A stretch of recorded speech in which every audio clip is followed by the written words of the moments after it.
presentation of Fox Sports. We are Baltimore. We are Florida.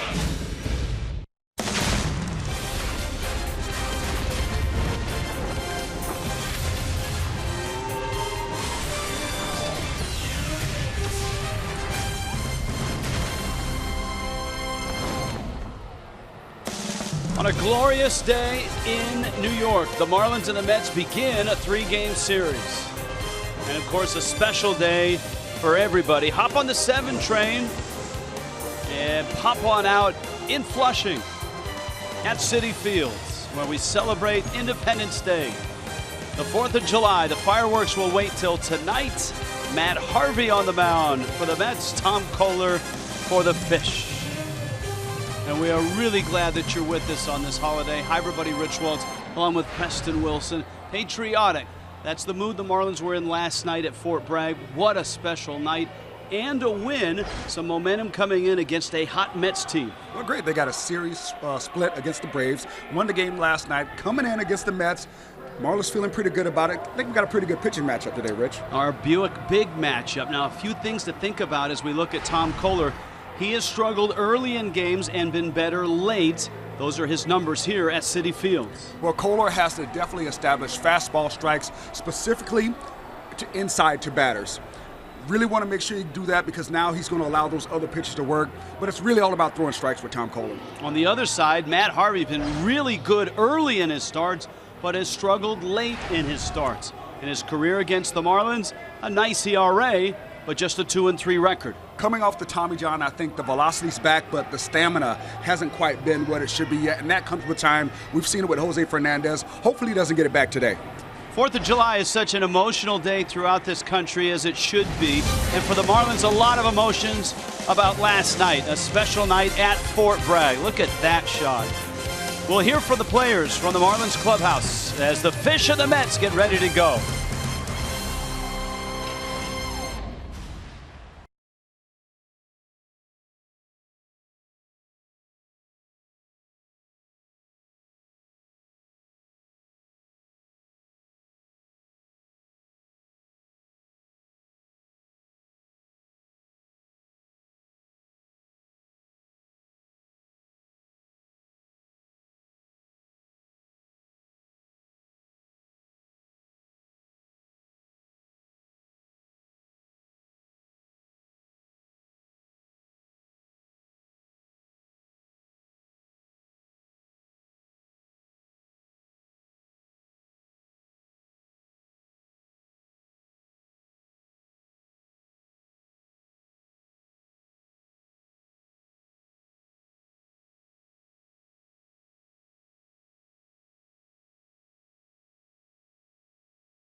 Presenting sponsor of Miami Marlins baseball.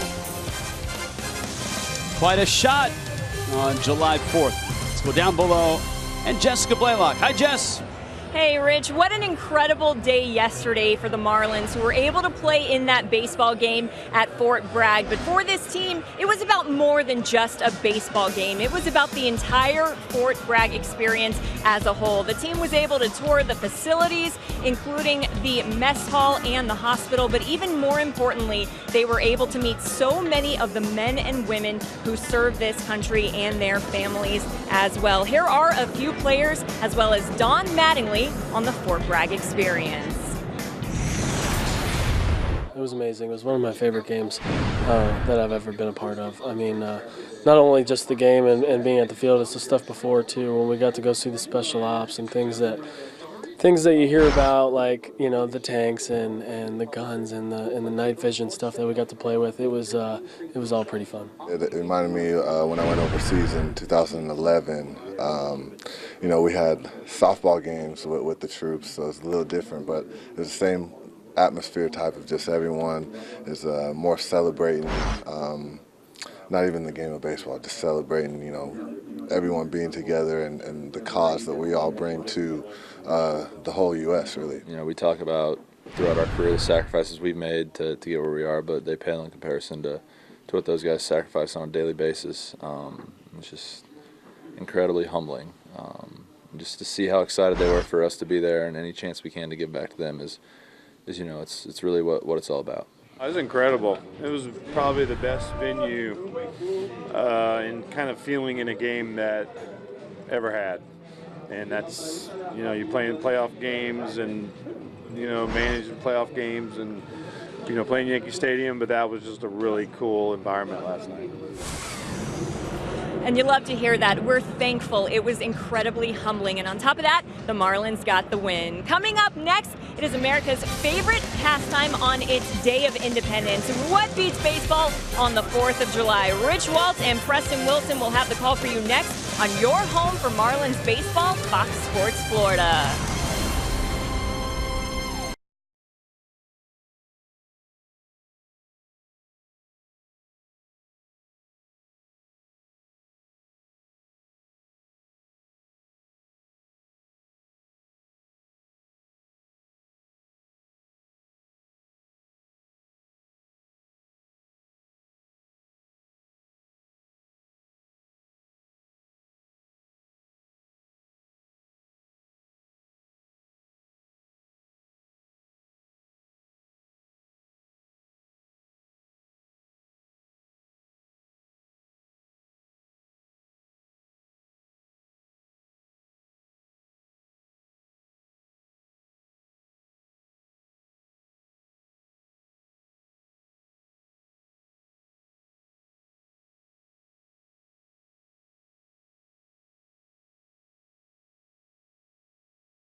Brought to you by Dodge. Visit Dodge.com or your local dealer today. By your local Toyota dealers. Let's go places. And by Southwest. Transparency, low fares, nothing to hide.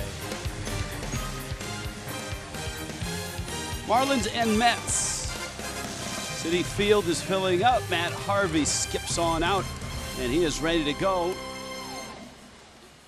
And he'll face this Marlins lineup, which is brought to you by UHealth Sports Medicine. JT Real Muto is first. Martin Prado, Christian Yelich are second and third. At the cleanup spot, Marcelo Ozuna. Then you got Giancarlo Stanton and Derek Dietrich.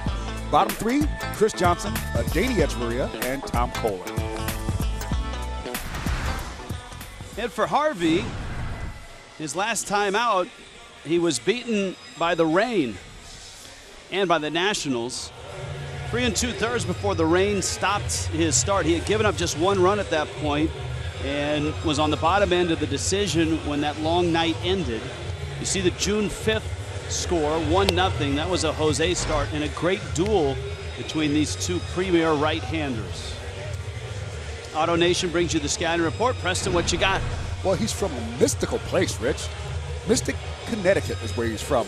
Well, now he's an enemy. Grew up a Yankee fan, attended the games there with his dad, but now he pitches across town. He's got the big-time toolbox, 4 pitches, fastball, curveball, slider, and change. And he's also got the 4th of July cap and uniforms, as the Marlins do too. The uniforms that the Marlins wore last night at Fort Bragg. And Miami's defense brought to you by Southwest, or excuse me, the Mets defense, one step at a time. Brandon Nimmo is in left field. Yoenis Cespedes in center. Curtis Granderson in right. James Loney terrific at first. Wilmer Flores is at third base. As Rubel Cabrera, Neil Walker up the middle. And Travis d'Arnaud is back. He's been out a lot with a sore shoulder, but he's back behind the plate. Marlins saw a lot of his brother Chase in that 4-game series against the Braves. As JT Real Muto gets set to go, all the net proceeds from these flag-themed caps and jerseys will be donated to Welcome Back Veterans. Just keep that in mind as the Mets and the Marlins tangle here in New York. Real Muto, Prado, and Yelich. And JT takes a fastball that's up. 3 for 5 last night, scored 3 runs, homered, had a stolen base, and helped fuel that Marlins offense to a 5-2 win over the Braves. Takes a fastball, lines it into center field. That's a hit.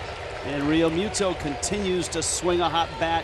The Marlins open with 3 players in the top 10, 4 players in the top 11 in hitting in the National League. That ball tries to run in a little bit. JT gets the hands through right back up the middle. Nice work. Get the game going.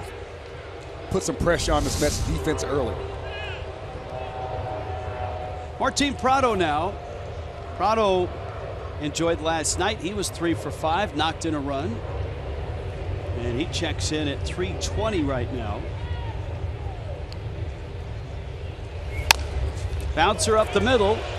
Walker tags Real Muto, who simply let Walker tag him, and it's a double play. That's a play where Real Muto could knock Walker into next week and prevent the double play, and he did not. I get so aggravated with this play because everybody got all upset years ago when Albert Bell really took their second baseman out, but you're supposed to. You can't just let him tag you and complete that double play. I mean, there's too much talk about, you know, not making contact on that type of play. You have to knock that guy down and at least not make him able to make that throw. Harvey with a fastball that's up. Of course, at times, too, we watch it in slow motion. It happens in real time. But I'm sure if Real Muto had the choice to do it all over again, he either would have stopped sooner or blasted him. Yelich takes a fastball for a strike. And second basemen expect that, too, Preston. That's part of the job description. They know that's coming.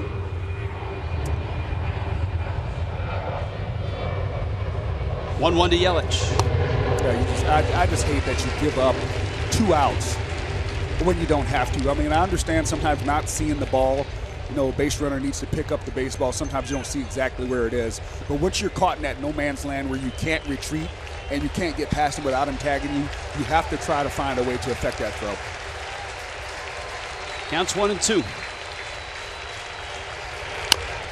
Yelich fouled that one off his foot. Yelich really shining brightly lately, especially last night in the national spotlight. 3 for 5, knocked in a run, fun to watch. And his average checks in at 315. Is on base at 399.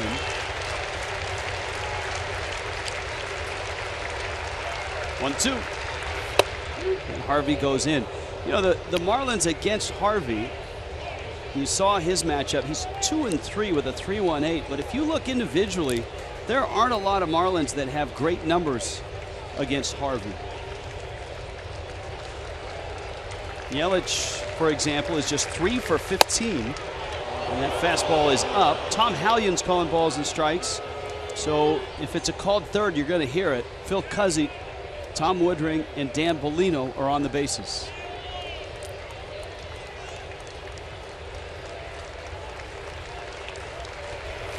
And down goes Yelich. Harvey with a strikeout. And here come the Mets. Tom Kohler takes the mound next.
Mets bottom one at Citi Field. Here come the Mets, fresh off a 4-game sweep of the Cubs. Their lineup brought to you by UHealth Sports Medicine. Curtis Granderson is leading off. Neil Walker with the big power years batting second. Cespedes third. James Loney, who's back in the big leagues and doing well. Cleanup as Drupal Cabrera, Wilmer Flores. Brandon Nimmo is playing left. Travis Darnell of the brothers Darnell of the road trip is catching today, and Matt Harvey is batting ninth. Loney needs to get either a better hat or a better Photoshop. I'm not sure which. I didn't want to say anything, Rich, but that was a rough pick right there, man. All right, let's get this out of the way quickly, though. Curtis Granderson homered yesterday in the first inning, and the Mets do a lot of damage in the first. He goes after the first pitch, hits it in the air to left. And that's why we wanted to get it out of the way early. Last two starts for Tom Kohler. 8 runs in the first inning, 4 in each of the last 2 starts. And the Mets, 19 home runs in the first inning. So if Kohler can get through this first, Preston, without giving up a home run or giving up a run, we would take that as a really good sign. That is a good sign, but what I saw just now from Christian Yelich lets me know that the ball may be carrying a little bit further than guys think it is. He thought he was under that ball and had to backpedal a little bit, so that may be something to keep our eye on today, Rich. That's a great observation. Here's Neil Walker now. This guy has been terrific for the Mets. How have the Mets been winning? They hit home runs, lots of them, and they pitch well. Their ERA is the best in the National League. And they're second in homers, believe it or not, 109 of them. Walker, 15 this year, and he's just one shy of what he did last year, as Drupal Cabrera has added pop as well. On the ground, Johnson gobbles it up, flips. Kohler arrives in plenty of time. Nicely done. And so there's 2 outs. Marlins defensively. Brought to you by Southwest in their 4th of July garb. Yelich, Ozuna, Stanton, Prado, Echeverria, Dietrich, and Johnson, and JT Realmuto behind the plates.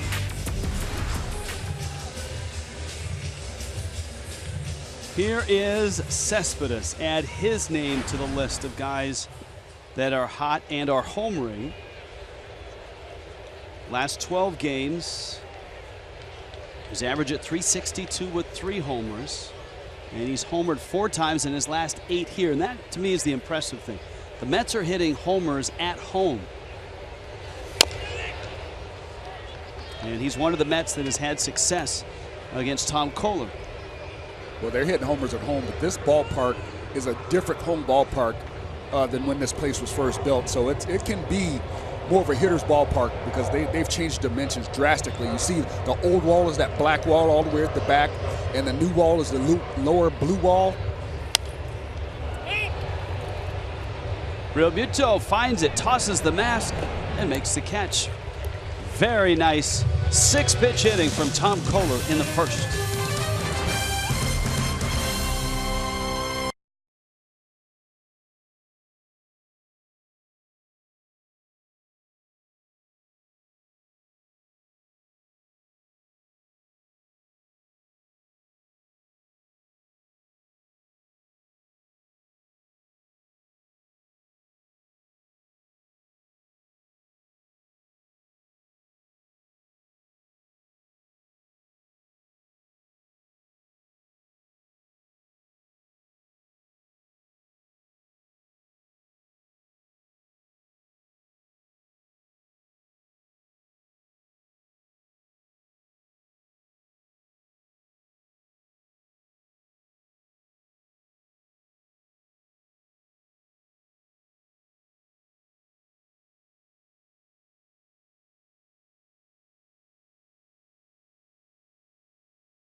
Yankee legend Mickey Mantle becomes the first switch hitter in history to hit 300 home runs. A lot of great baseball moments have happened on the 4th of July. We'll have those for you as the day goes on. Here, Marlins and Mets are scoreless, just underway. Marcell Ozuna, Giancarlo Stanton, Derek Dietrich against the Dark Knight, Matt Harvey. Ozuna climbs in. With his 17 homers, he's driven in 47. Marlins just past the halfway point of the season. The Mets arriving there with this ball game. Marlins 4 over, and with the sweep of the Cubs, the Mets right now are 7 over.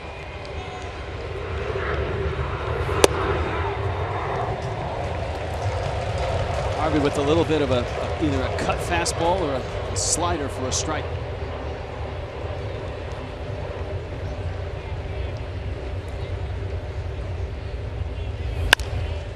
High fastball, chopped to short. Cabrera on to first in time. And 1 out, here comes Giancarlo Stanton. This is going to be a real test for Stanton, as you know, if you follow the Marlins or if you follow baseball, you know Stanton has been struggling. He's had some weeks where it looks like he's coming out of it. Last night he hit the ball hard, had some good ABs, but against Harvey, man, it has been tough for Giancarlo.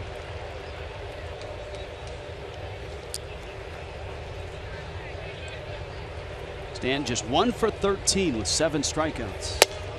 And that fastball's up at 96 miles an hour.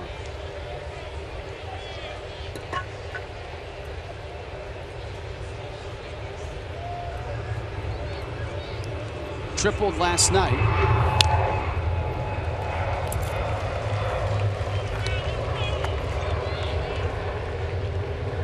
1-2. Barry Bonds watching.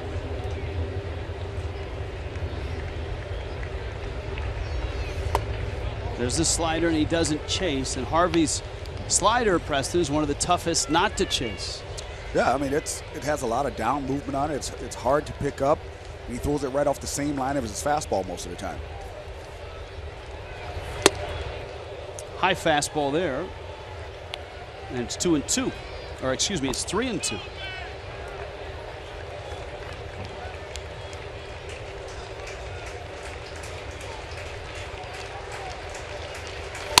Fastball scorched, and it's fair, and it bangs off the tarp. Stanton around first, and that's as far as he'll get. Nimmo returns it. Stanton's headed to second on the overthrow, and he gets there. Great heads-up play by Giancarlo Stanton, who blistered that pitch from Harvey.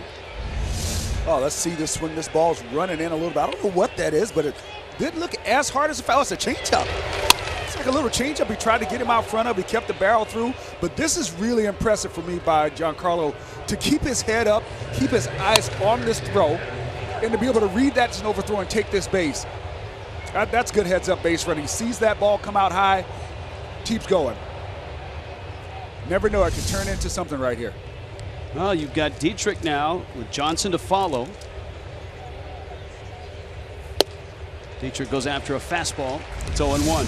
Look at him, head up, looking at the ball, keeping up. Right. That's great base running. A lot of guys, once they say, okay, I'm not going to go, they'll put their head down and go to first base. No. He read that play the whole way and took advantage of it.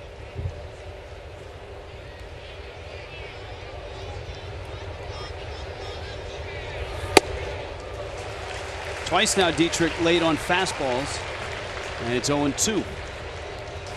Yeah, they weren't really aggressive swings either. I mean, there was one thing to be late, but it was almost like a passive swing. And the Mets are not shifted for Dietrich to pull as much as other teams have been.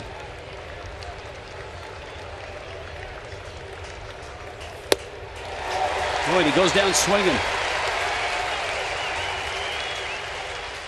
2 strikeouts for Harvey, 2 outs for Johnson. Marlins are back on a Friday, which of course is a fireworks Friday against the Reds. Colombian Heritage Night, powered by South Florida Ford. You can pick up the Budweiser burger and beer package for just $25 and enjoy fireworks after the game. Johnson in there with Justin Bour still on the shelf. Bour sprained his ankle in the Atlanta series, his right ankle. Don Mattingly said he talked to Bour and told him he feels a little bit better, but Johnson's in the starting lineup. And so it feels like the Marlins may be playing a man short, though you never know. Bour might be able to get up there and swing it and pinch hit.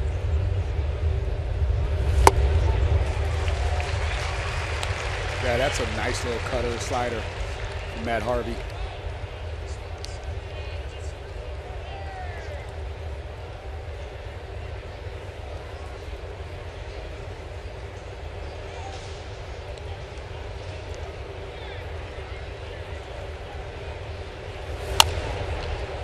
One pitch is fouled. Johnson was at first base in last night's ball game.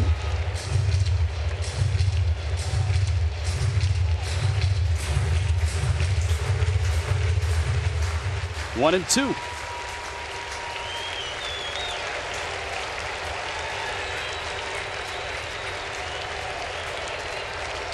Stanton the runner at second. Johnson fouls it back. Looking at the scoreboard, there is no error posted. Oh, it's got to be an error. That's unless they felt that he purposely threw to first to try to get Stanton and that it wasn't an overthrow.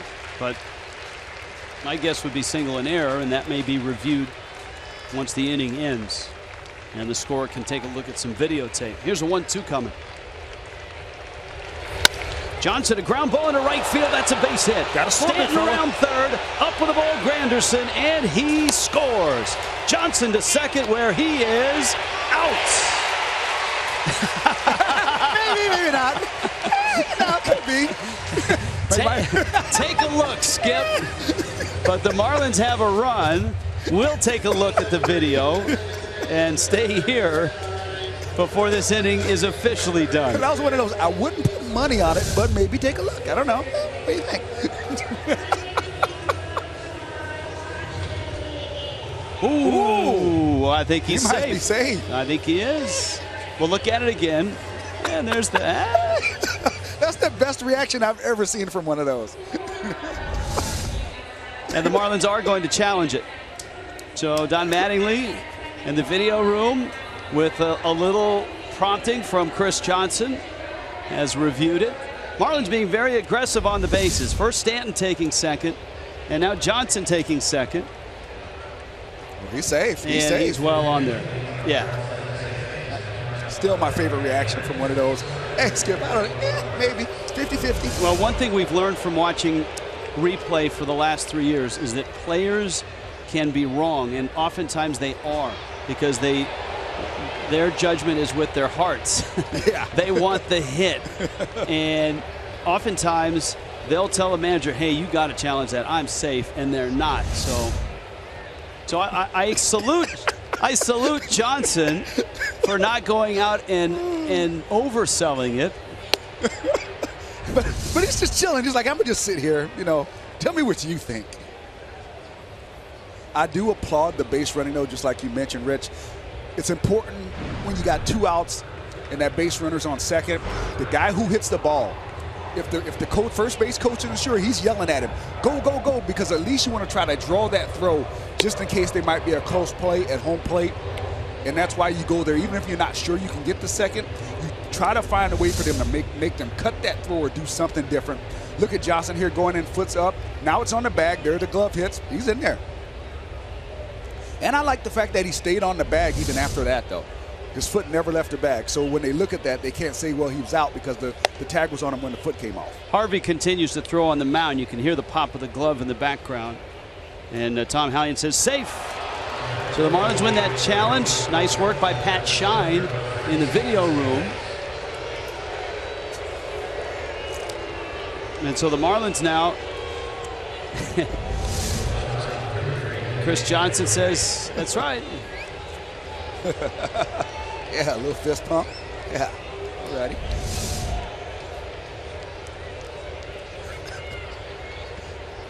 Well, let's see now if the Mets actually pitch to Echeverria. First base is open. Kohler's on deck. It'll be interesting to see if he gets anything to hit. Wow, he got a fastball right down the middle. Yeah, I think he was thinking just like you were thinking, Rich. It stunned him. Yeah. Echeverria was 2 for 3 with a triple last night. Yeah, but now here comes, I don't think you'll see a strike now. A lot of pitchers do that because they know that hitter's thinking they're not going to pitch to me, so they throw that first pitch strike, and they're hoping that the hitter starts thinking, okay, they change their mind, and then they try to make them chase the rest of their at-bat. As we said from the outset, he's been really good early in games. He's gotten in some trouble late. Breaking ball, Echeverria to center field. Cespedes goes back, and it's over his head, and it's off the wall, and Johnson will score. And why the Mets pitch to Echeverria, I'll never know. 2-0 Miami. And did you see how well that ball carried, Rich? Cespedes actually thought he had a play on it. You could tell when the center fielder's going back, he takes a peek and he looks back at the wall.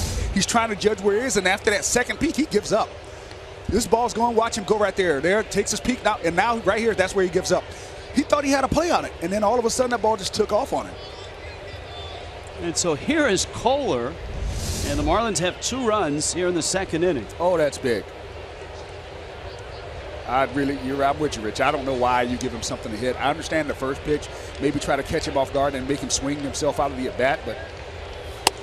All right, so look, I know these matchup numbers favor Tom Kohler. He's 2 for 2 against Harvey. But come on, as much as I like Tom, he's 1 for 25 this year. Hey, not now as a Matt Harvey, he's not. Matt Harvey sees a threat over there, man.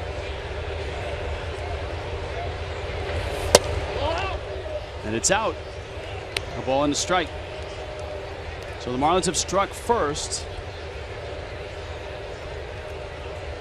with a couple runs here. The throw by Nimmo looms pretty large in this inning. It helped get Stanton to second, allowed Johnson to drive him home. Ow! Just that ball got in on him just a little bit. Fastball running in, mid-upper 90s. Harvey's throwing hard today. We've seen him hit 98 against Dietrich. Kohler family here, as they always are in New York. Dad Rolf, a first responder. Echeverria at second. Kohler takes up, and it's 2-2. The Marlins have done a couple things here. They've scored twice, and they've pushed Harvey's pitch count into the mid-30s.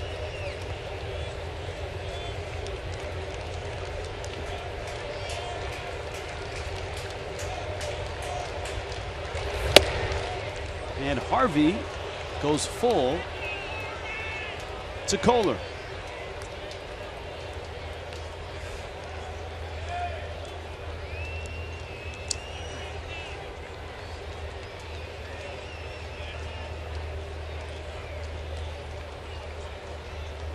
Three-two come.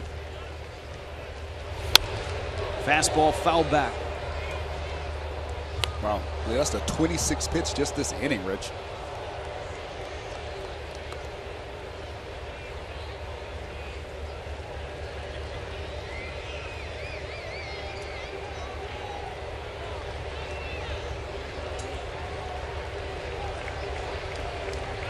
Terry Collins watching. Another 3-2 coming to Kohler. Fastball, ground ball, base hit, right field. Echeverria around third. Granderson's throw, home, and he is in there. Tom Kohler. And it's 3-0 Miami.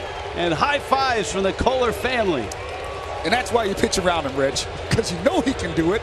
Brad Harvey sensed that coming, so he went after Adeiny Echeverria. This thing is Tom Kohler is amazing. 3 for 3 off Matt Harvey. Look at this. Just stays with the pitch. Looks like goes the other way. Watch the family.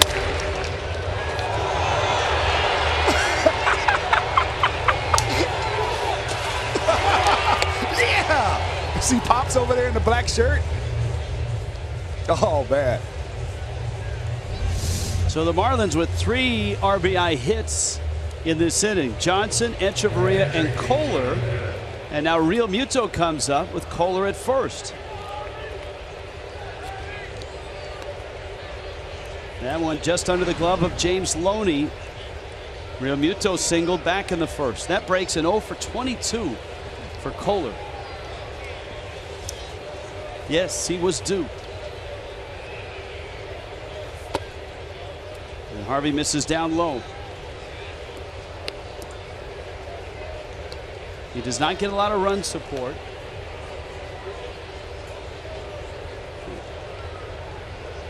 And he certainly had his issues, especially early in the season. His last 6 or 7 starts have been pretty good. And he misses away here, and it's 2-0. And the longer he goes this inning, if you're the Marlins, the shorter he'll be there as the game goes on. See what Real Muto gets. 2-0.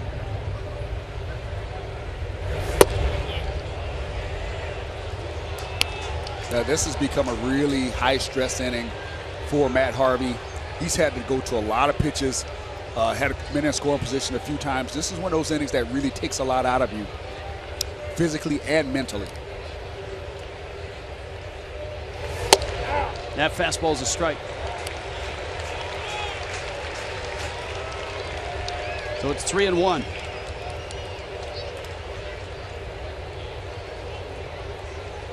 Kohler the runner at first.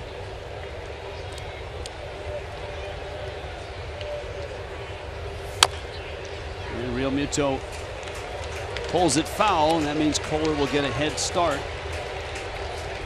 on his 3-2 pitch. Boy, JT is smoking hot. With 3 hits last night. We showed you the home run at the outset of the telecast. He scored 3 runs. And he singled here in the first inning.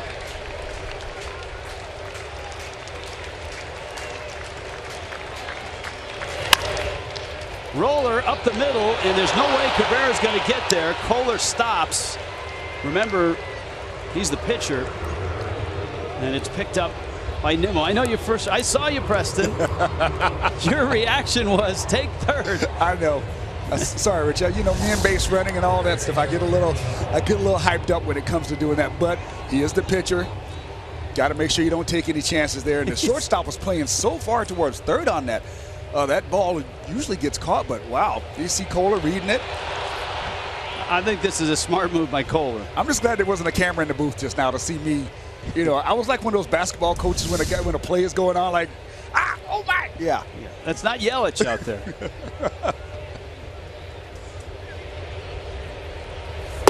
Now Prado takes down low.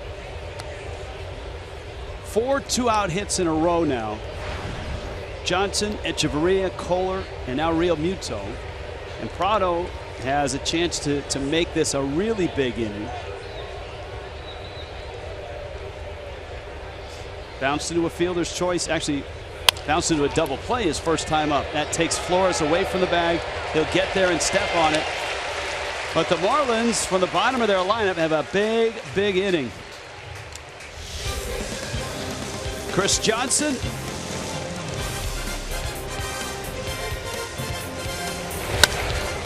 The big hit, a big part of a 3-run inning.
Today, I consider myself the luckiest man on the face of the earth. On July 4th, 1939, Lou Gehrig delivered his farewell speech in front of a sold-out crowd at Yankee Stadium.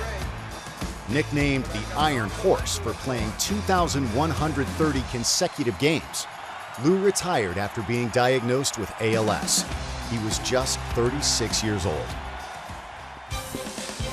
That's certainly a sad and very poignant July 4th memory in Major League Baseball. Citi Field, Fish, and Mets. It's a 3-game series starting on this gorgeous afternoon. Fireworks around New York planned. The Marlins, boy, a cool shot there. Marlins have 3 runs to start things on 6 hits. That's the number of pitches that Tom Kohler has thrown. 6. And he gets James Loney, Asdrubal Cabrera, and Wilmer Flores.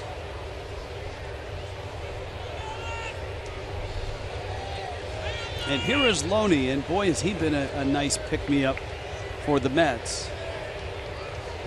In the absence of Lucas Duda, Loney, a liner, and Johnson has it. Lunging and making the play. So that's 7 pitches and 4 outs for Kohler. That's about as loud of an out as you can make right there for Loney. He squares this ball up. Johnson with the quick reactions and nice snag.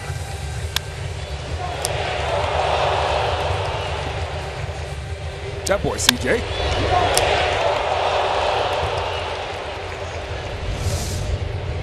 It's been a busy day already for Chris. Asdrubal Cabrera now. And Cabrera takes a fastball out. Cabrera's been hot, like most of the Mets of late. 4 homers in his last 11 games. And Cabrera has popped 10 out of the park on the season.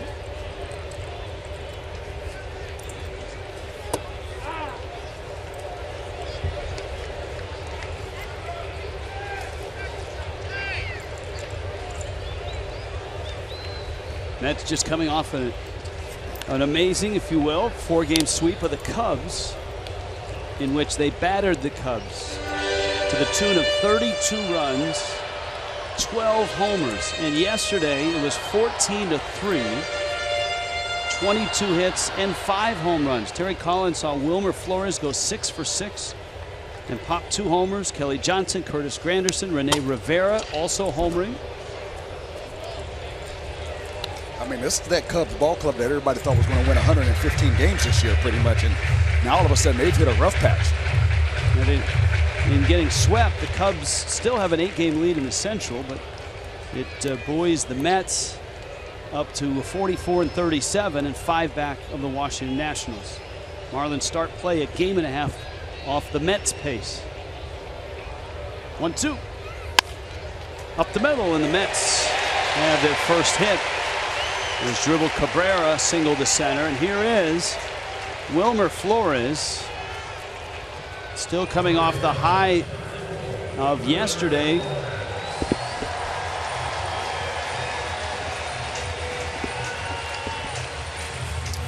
Flores 6 for 6.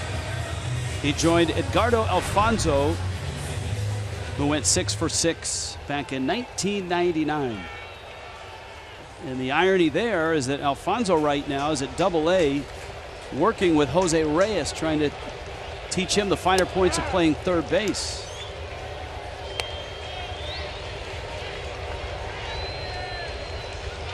Count 0-1 to Wilmer.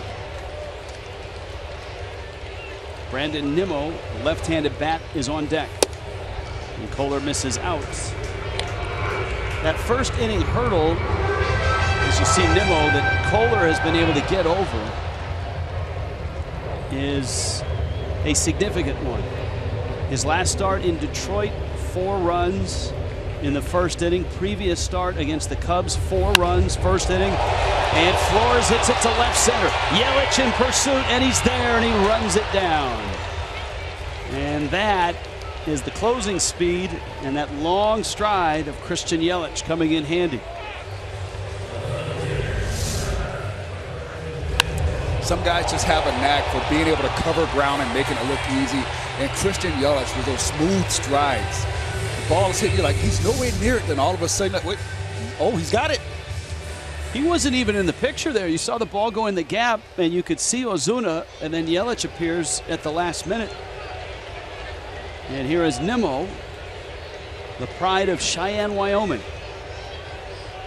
First round pick for the Mets in 2011. Out of high school in Wyoming. The first round pick ever from the state.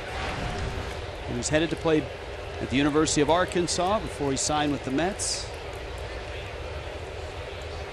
His dad was a college wrestler. His brother is in the outfield for Nebraska and actually played in the College World Series. Those are pretty sweet. I like the colors. You see the stars and the stripes emblazoned in there. Marlins have the road jerseys as well. Welcome Back Veterans is the charity where all the proceeds from these jerseys and caps will go once they are auctioned off.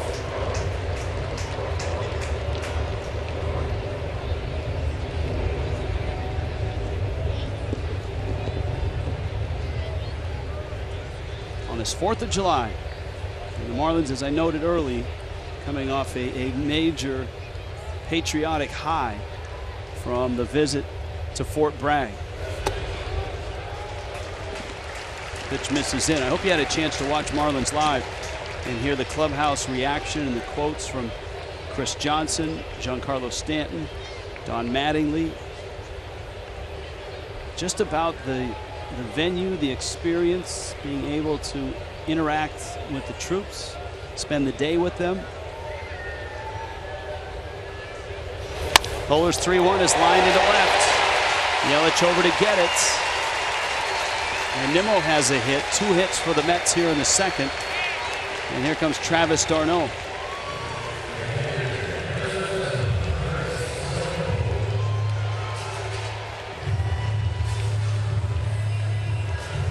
That's a nice swing right there from Nimmo.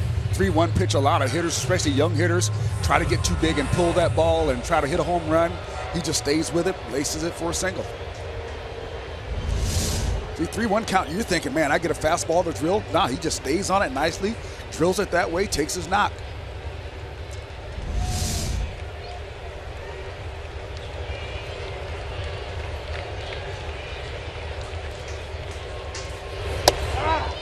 Mets, I think, have missed this guy because you go back to August and September of last year, and d'Arnaud added power.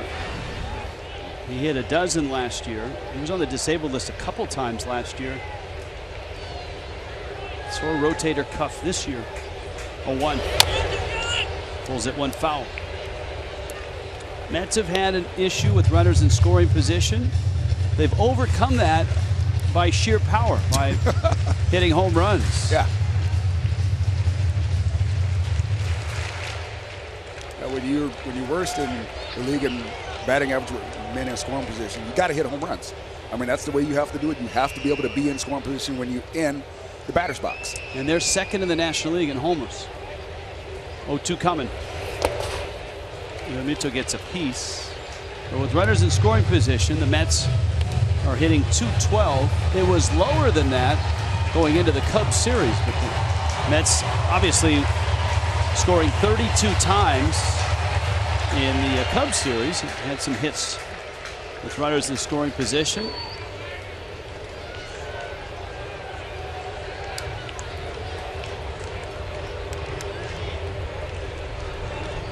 Harvey on deck. 1-2. And it's out. And he counts 2 balls and 2 strikes. Well, last year, the Kansas City Royals had that as part of their good run. They didn't hit a whole lot of home runs, but they were really good with men in scoring position. Very good.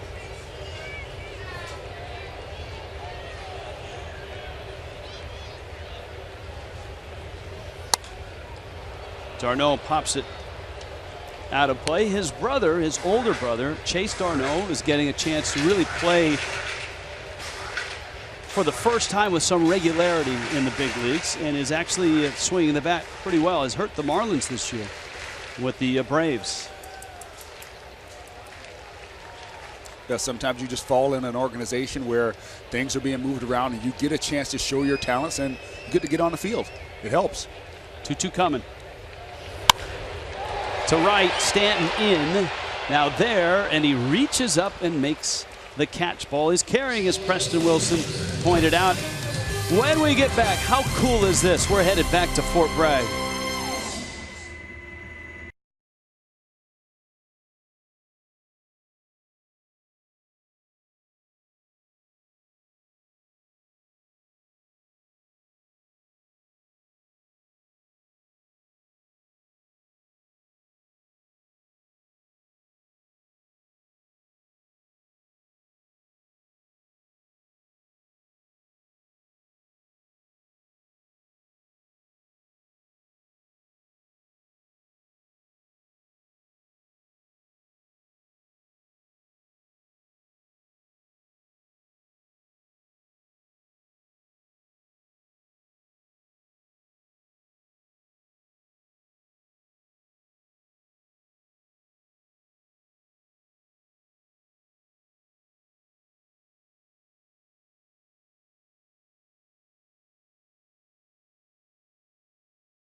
Game last night, Marlins and Braves in Fort Bragg.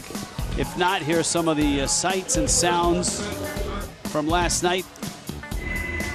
This was really cool. The flyover as seen from above. And down below, the night started with an emotional first pitch.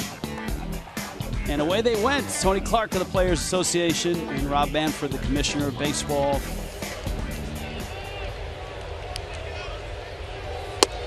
Fastball for a strike. Major League Baseball paid for that field.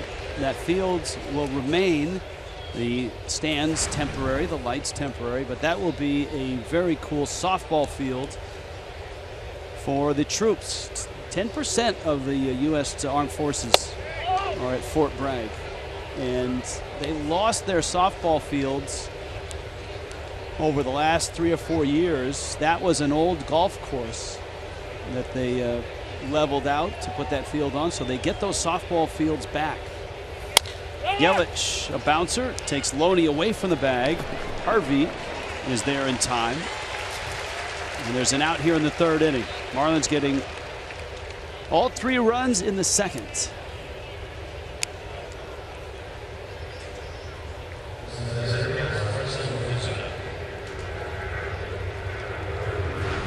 And here is Marcell Ozuna.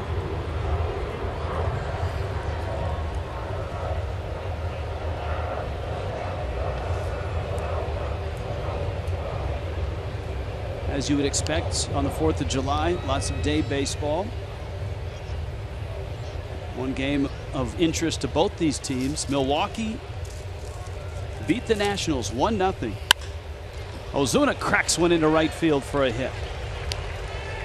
A 1-out single, and we check in with Jessica Blaylock. Jess? Hey, Rich, when you talk about players who have success at Citi Field, you have to mention Giancarlo Stanton. He has hit 13 home runs here throughout the course of his career. That is the most of any visiting player, along with Chase Utley, who also has 13. He says that he feels like he sees the ball well here, and the backdrop in particular really helps him out. Preston, I'm curious from your perspective, how important is the backdrop of a ballpark as a hitter? Oh, it makes a big difference. It makes the ball really jump out when you have one of those nice big black backdrops like this Citi ball here at Citi Field. Look at that. It's all painted black. The ball just jumps out of there. There's some stadiums where you just really see the ball better. You notice the stadiums where you don't. You know, in Marlins spring training, that big wall out there in center field, you can almost see through it. It's hard to pick up the ball and judge speed and spin. Stanton pulls one foul. He pulled one by Wilmer Flores down the line. It bounced off the tarp. And when he got to first and was rounding it, Brandon Nimmo's throw either was way over the second baseman's head or well wide of first.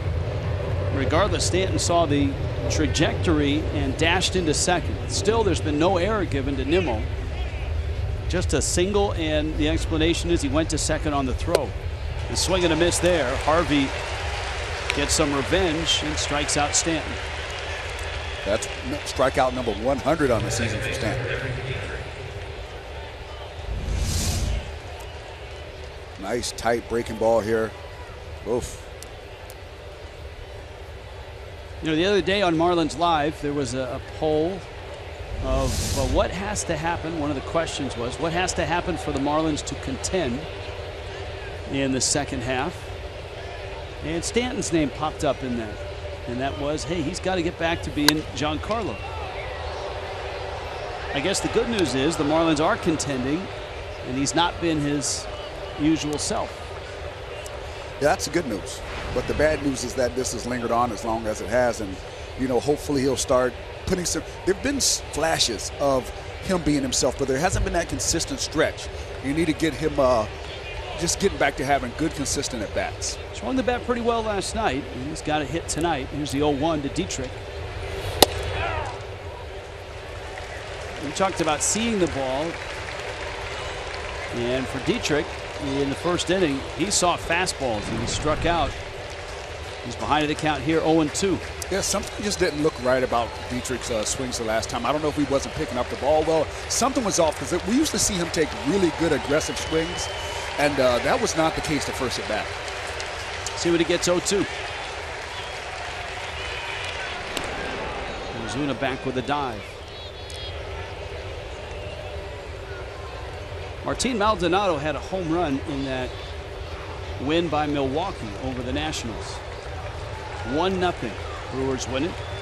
And I think that game must have started like at noon with the fireworks coming in D.C. obviously. 0-2.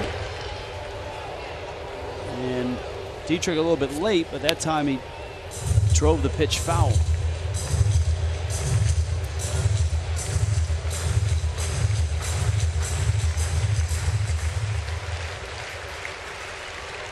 That home run came at the expense of Max Scherzer.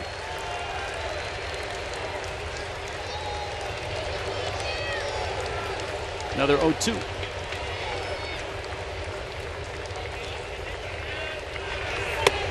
Fastball up.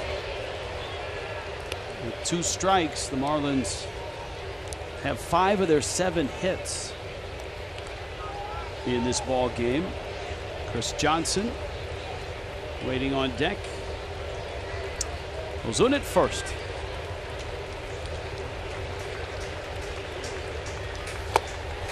And he chases a slider. So Harvey gets a pair of strikeouts, leaves Ozuna at first. Miami up 3-0.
First inning had been rough, especially his last 2 starts.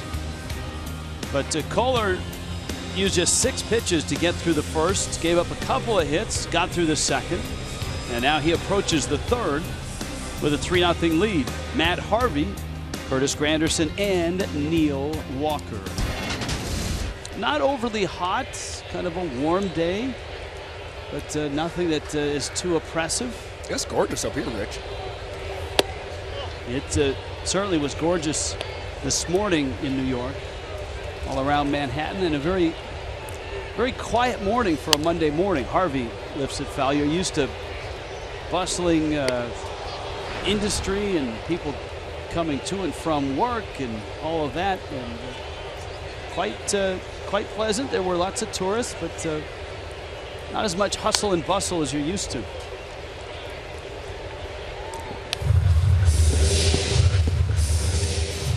Ball and a strike.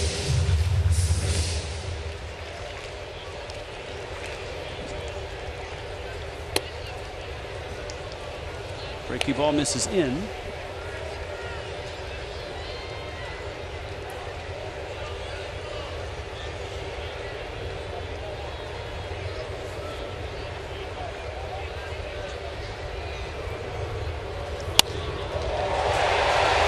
Harvey has a hit. Yelich picks it up. Both pitchers have hits in this game. Time now for the Toyota Inside Look, presented by the 2016 Toyota RAV4 on the 4th of July.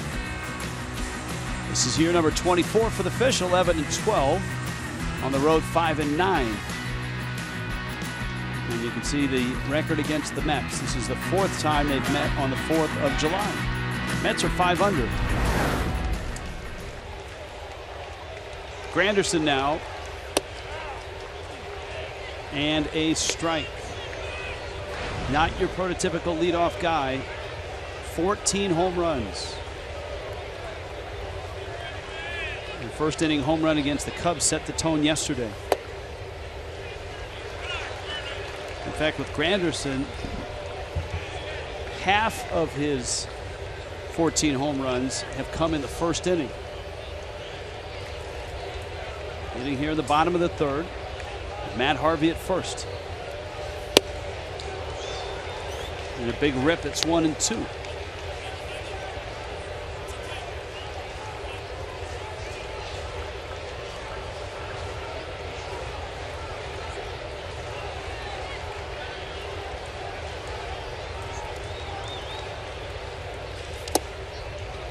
Nice pick by Real Muto.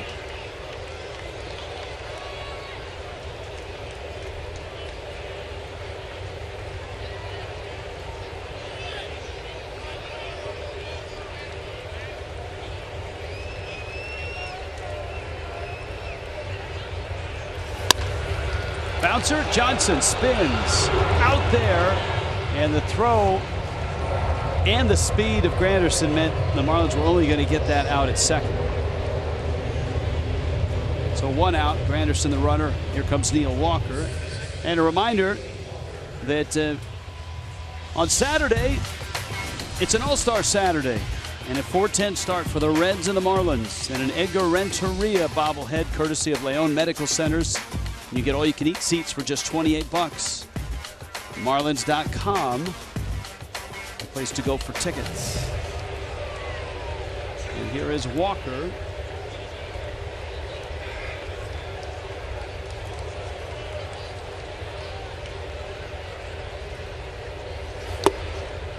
And this was my reference towards the throw on this. Edge had to make sure he got back down. Yeah, it hit him in the heel of the glove, then popped up to the top of it. He had to make sure you had a hold on it there. Mets replace Harvey with a faster runner at first in Granderson. In the switch inning, Walker takes a strike. Walker homered off of Jake Arrieta a couple days ago.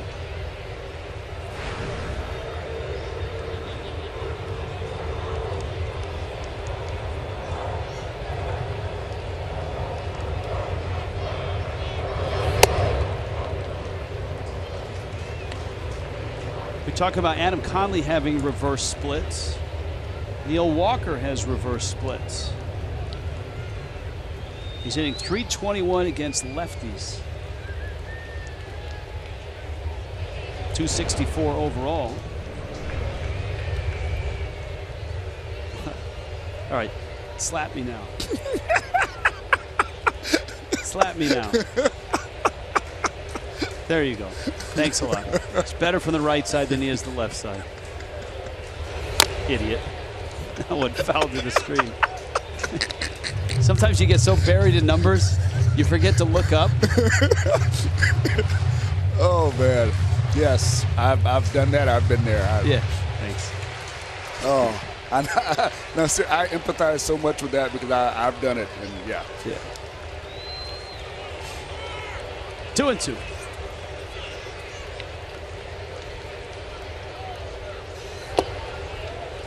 Fun watching Conley pitch last night, and Adam was one of the guys that just had incredible things to say about it. He said it's the best, his most favorite game he's ever played in his life was last night. He went 6 innings, 4 hits, didn't give up a run.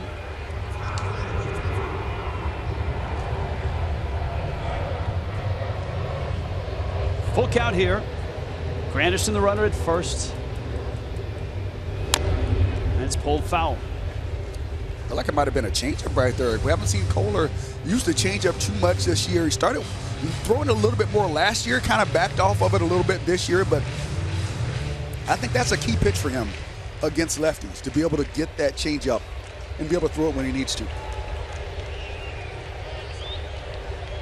because Kohler hasn't had the strikes with the curveball today. He's had the ones that go in the dirt. He hasn't had curveball strikes yet. It was in. You can hear the home plate umpire, Tom Hallion, yell it. And now the Mets have runners first and second. You got the dangerous Cespedes coming up. Here's a look. Wow, that's very close. Pitch number 7.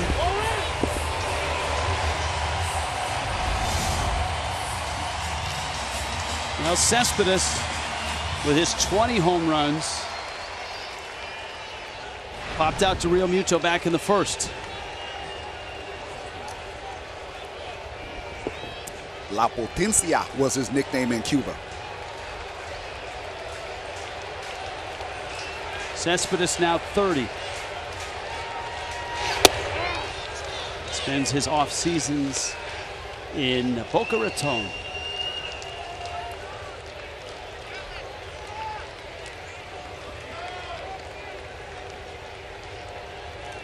Chris Bryant, by the way, homered today and then was taken from the game when he sustained a contusion on his left leg in a collision with Albert Almora Jr.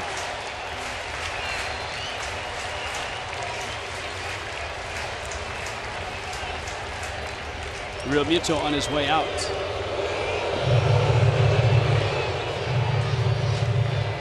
Cubs were happy to get out of New York. They lead the Reds in that game 10-4. It's in the bottom of the 8th. Braves had to, just like the Marlins, travel from Fort Bragg in the early mornings of the hours and get to Philly. And they're getting thumped right now 7-1 by the Phils. 0-1 coming to Cespedes.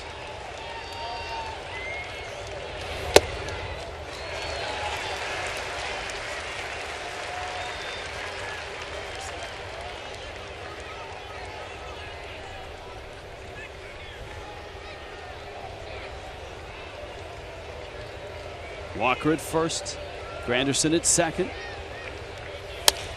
Cespedes center field. Ozuna over, has it. Late tagging is Granderson, and the throw actually goes behind him. Mets have to hold at first and second.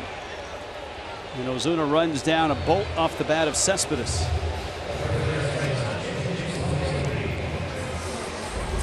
Good look at Ozuna right here off the bat. Whoa, moving, gets a good first move, gets his depth first, goes back towards the fence, cuts across, makes the play, gets the ball out of his hands. What's not to like?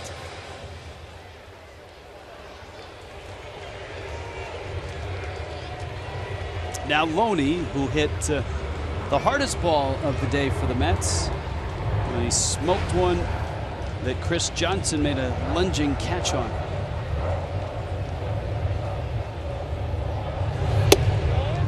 Pitch is in.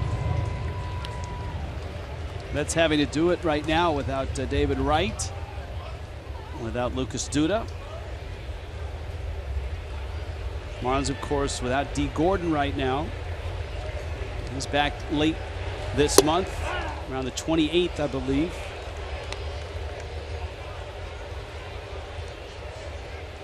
Right now, Terry Collins and the Mets holding down second place in the East and a wild card spot. Another strike.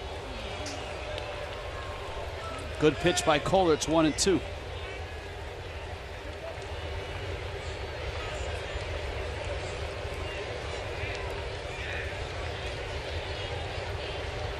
Kohler was able to strand 2 in the second. Mets with 2 on here in the third.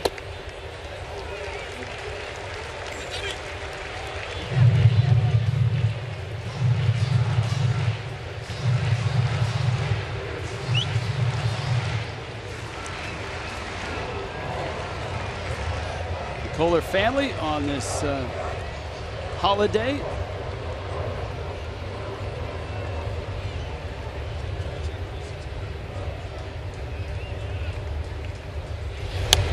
That one fouled back. I don't know if Tom's daughter Riley is in attendance, but you could have 4 generations of Kohlers here today. Grandma there, got the parents there. Oh, yeah.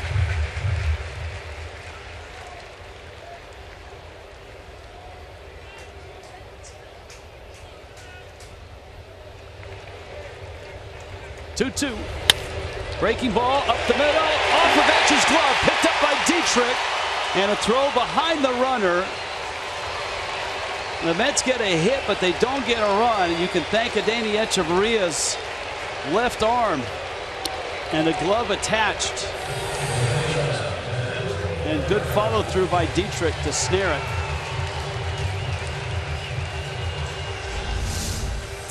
Wow, I mean, this is just good positioning to be able to knock that ball down, and Dietrich kept going on it.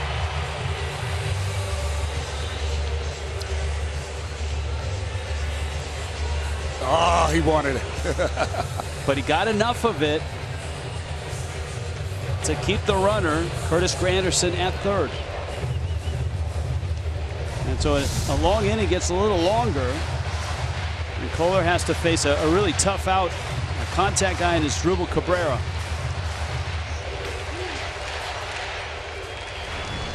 Who singled in the second.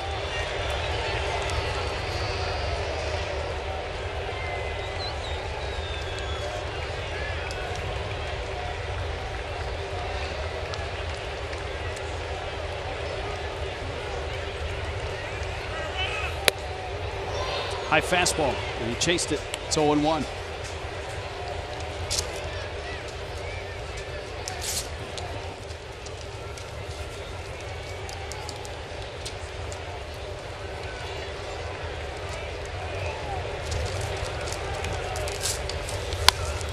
That one fouled back.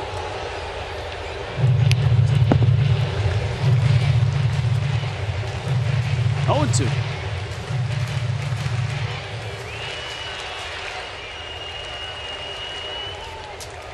It's not easy for any generation of Kohlers to watch right now. 0-2. In. And you can see Cabrera kind of dip that shoulder and arm at the last minute, thinking he might be able to get a piece of that. Hey, that's an RBI right there if you get hit right there. Look at him. He's like, oh, yo. 1-2. Now 2 balls and 2 strikes.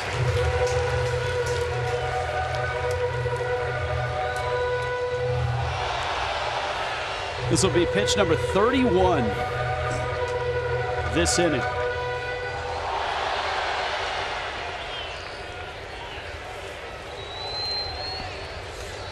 Kohler ready. Full count. All 3 Mets will be on the move. Now that 2-2 pitch was a very important pitch. You do not want to go to a situation where the runners are moving.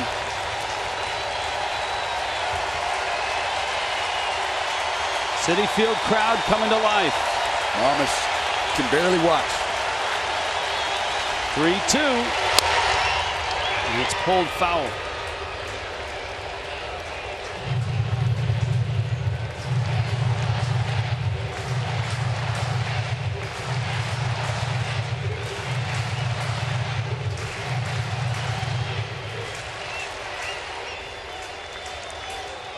Wilmer Flores, who was the hero yesterday with 6 hits and 2 homers, is on deck.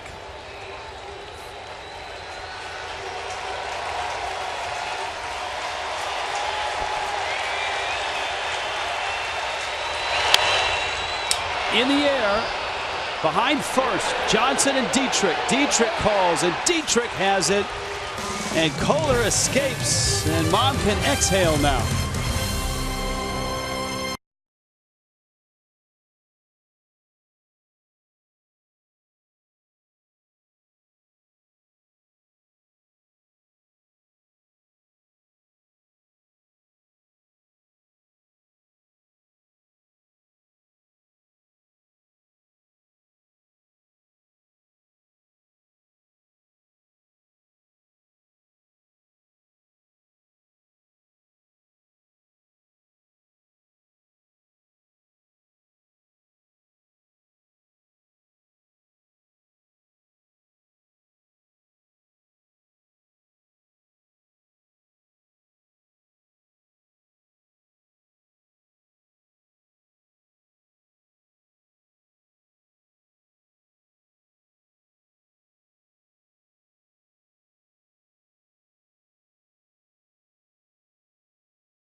and you get to be with your family and celebrate it. I think it's definitely a great holiday.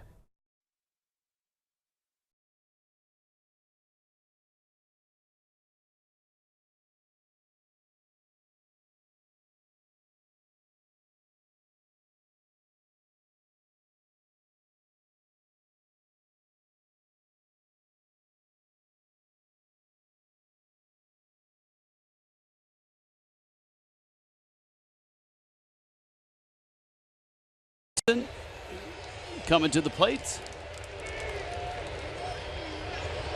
Johnson with an RBI single in the second. 3-0 Miami on top. Danny Echeverria and then Tom Kohler against Matt Harvey in the fourth. Harvey misses up with a fastball. Marlins got to Harvey for 3 runs on 5 hits. 4 of those hits were consecutive after 2 were out. Johnson's was the first of the run-scoring hits. Echeverria, RBI double, and Tom Kohler actually had an RBI single himself.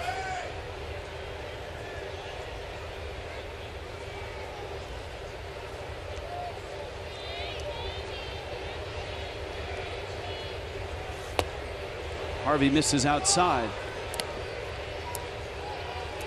4 strikeouts and no walks. Preston, from what you've seen in 2016, what is different about Harvey from a year last year where he was a 2.71 ERA? He's about 2 runs higher right now. Well, I think some of it's just luck.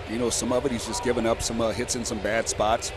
The other thing that I've seen is the stamina just doesn't seem to be there that you used to seeing him have. Whoa, nice swing by Johnson. That's a bullet into right field. And a 2-for-2 day so far for Chris Johnson.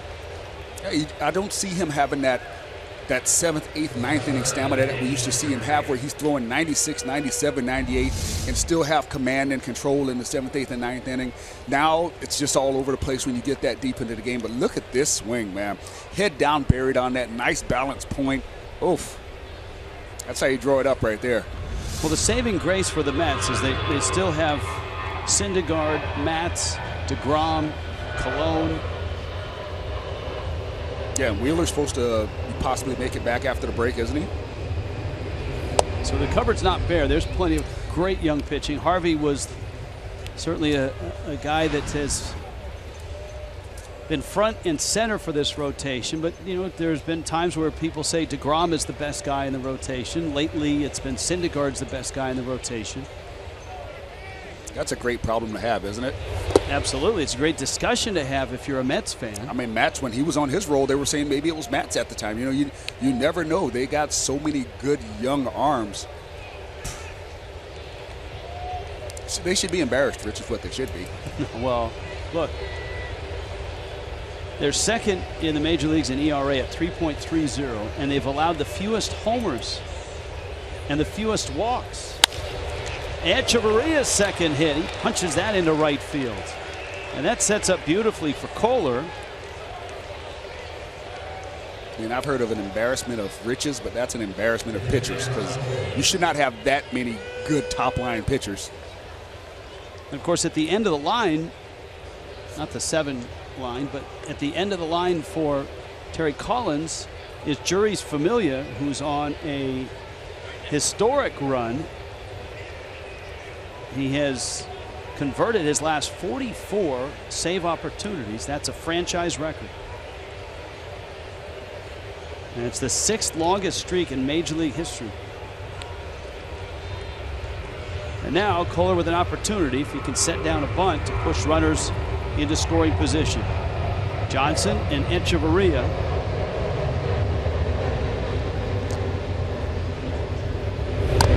Kohler sets it down, and it bounces up off of him.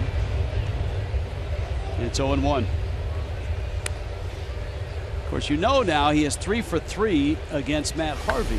I mean, I can't believe they're butting him right here. This is where earlier in the game, look at him. Just shoots it the other way. Gives himself an RBI knock. Can't believe that little hero shot to start the sequence was him with a glove on the mound. I mean, we need one with a bat in his hands. Oh. Pulls it back, pops it up, and that should be Loney who makes the catch, and his throw to third keeps Johnson at second. So the Marlins get a little creative. Kohler pulls it back and pops it up. And with one out, it brings up Real Muto. It's one of the things you get with James Loney is not just that he's swinging the bat well, but watch his communication between d'Arnaud and Loney. That's great. d'Arnaud does a good job of calling out. Loney secures the ball. Real Muto, who has been blistering hot, 2 for 2 in this one, climbs in.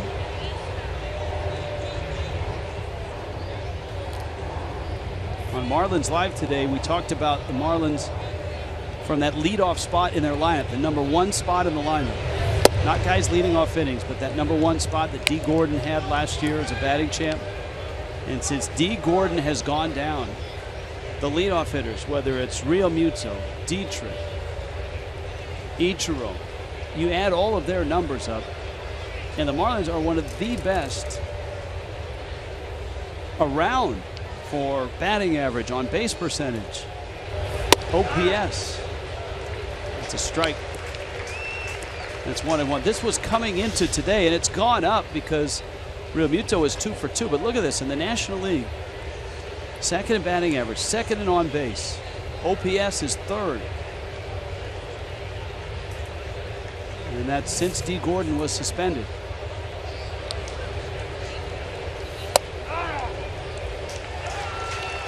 Harvey gets a strike. It's 1-2 to JT.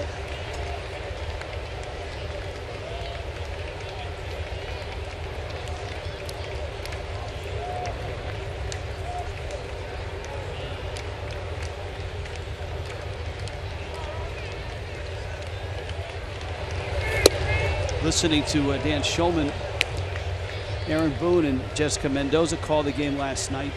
Forget which one of them said it, but they said Real Muto is one of the best kept secrets behind the plate in Major League Baseball.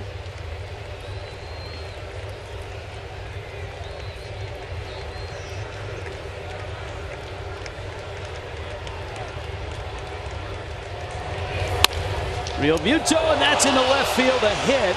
Flores seemed to have a play on it. He lunged, and the next thing you knew, it was by him. That ball was smoked. Not a whole lot of reaction time right here. You can't be mad at Flores for not catching it. JT really barrels this one up, and it looks like it had a little top spin on it, and Flores thought it was going to be up. Ooh. He flat missed it.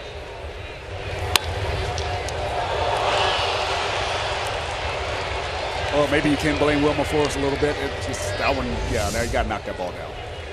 It almost hit him in the chest, Rich. And here's Prado now. Now Prado has seen 3 pitches. He bounced into a double play, and he bounced into a fielder's choice. And that's certainly what Harvey's got in mind with 1 out and the bags loaded.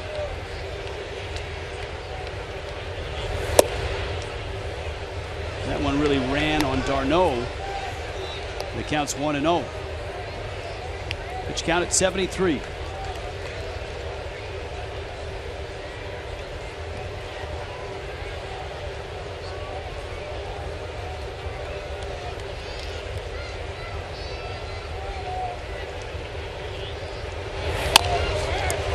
Back to Harvey. Throw isn't away. And the Marlins get a run. And it's 4-0. Well, he came home hoping for a 1-2-3 double play, and instead it's a 4-0 Miami lead. I think everybody in the ballpark was pretty much thinking this inning was over, even Prado, because he did not hit that ball well. That's about as tailor-made of a 1-2-3 double play as you can throw as a pitcher, and he just absolutely just lawn darts it over to the side of the catcher. Nothing happening right there. I don't know if it was a bad grip or a bad thought process, but he didn't do the little step and throw that they always tell pitchers to do. Here's Yelich. Yelich up the middle, center field. That's a base hit. Scoring is Echeverria. Real Muto behind him. He scores. Throw to third. Prado is out. But the Marlins pick up 2 more and stretch their lead to 6-0. On a 2-run hit by Christian Yelich. Wow, and here comes Terry Collins with a hook for Matt Harvey. Things came undone in a hurry right here. Yelich with a nice swing. Look at that weight shift.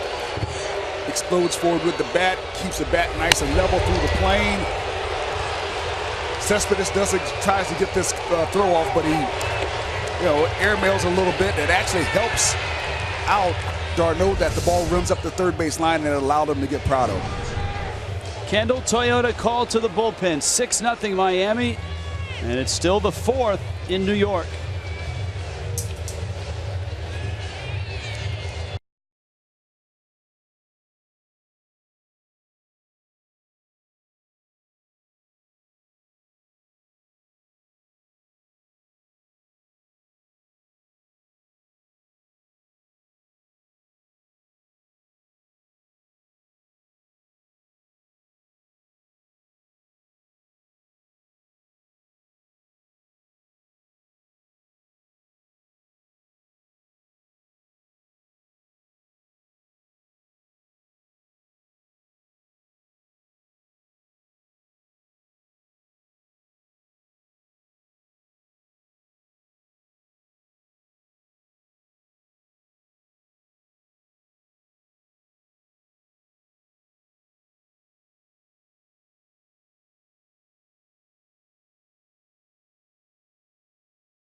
The scoreboard and wondering where it all went. 11 hits now for Miami and 6 runs, helped by a Harvey error here in the 4th.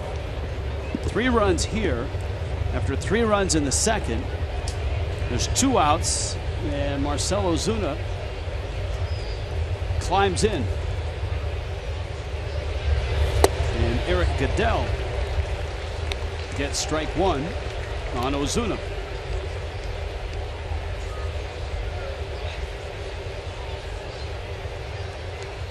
Goodell worked in 2 games against the Cubs. Gave up a run 2 days ago, and he bounces one up there with Yelich a threat to run at first. And his season numbers.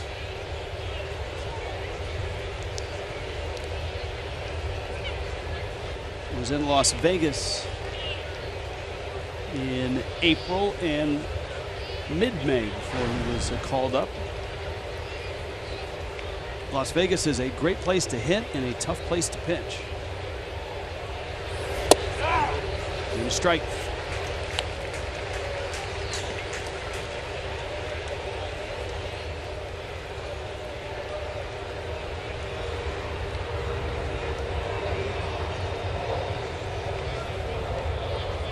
Yelich 4 stolen bases. And the pitch in. 2-2.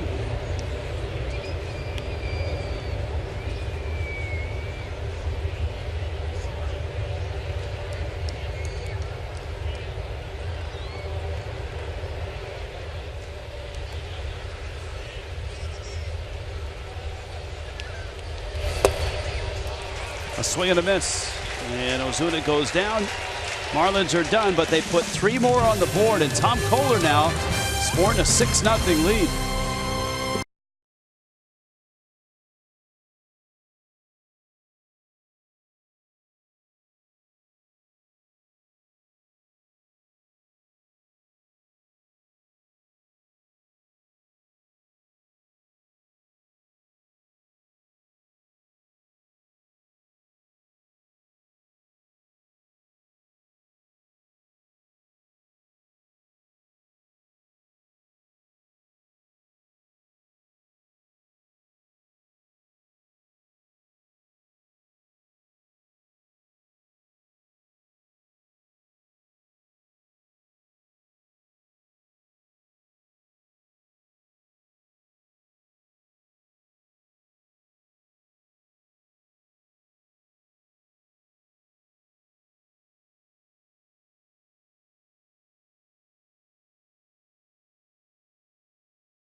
Dodge. Visit Dodge.com or your local dealer today.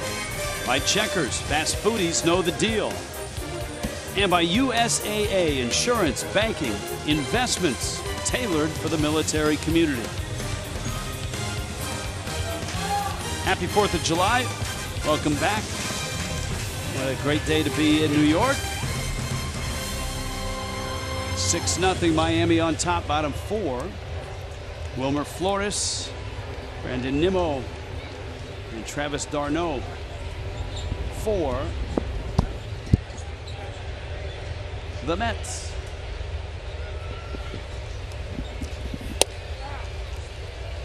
And Flores takes a strike. Flores flied out in the second. Kohler's given up 4 hits, and he stranded 2 in the second, 3 in the third.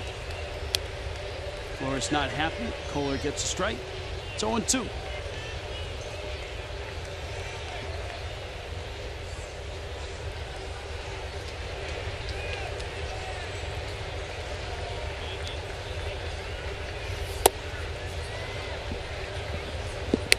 Marlins Live gets you going tomorrow night. Don Mattingly and the Fish back here against the Mets. 6:30 start.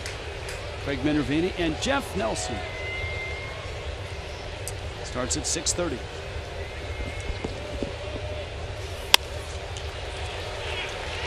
Dietrich.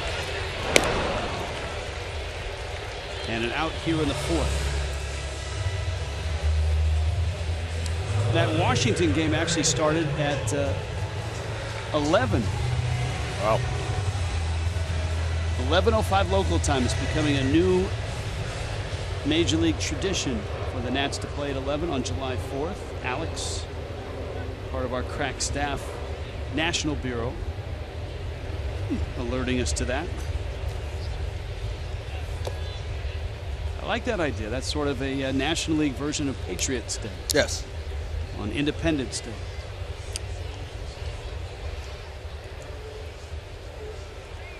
Nimmo single back in the second.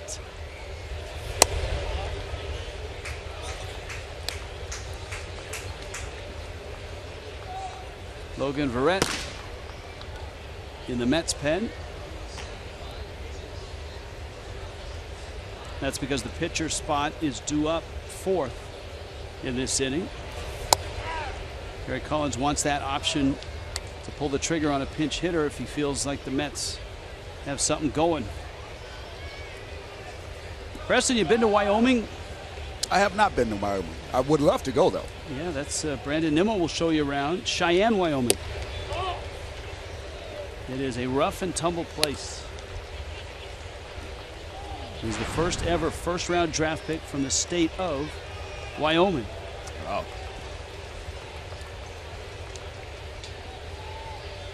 Not a lot of baseball teams in high school there. He played American Legion ball, and there are, you get up in that part of the country, there's a lot of high schools that don't have baseball. Right. And the kids that play ball, they have great Legion programs. Montana, Wyoming. Can imagine they endure some pretty long road trips too.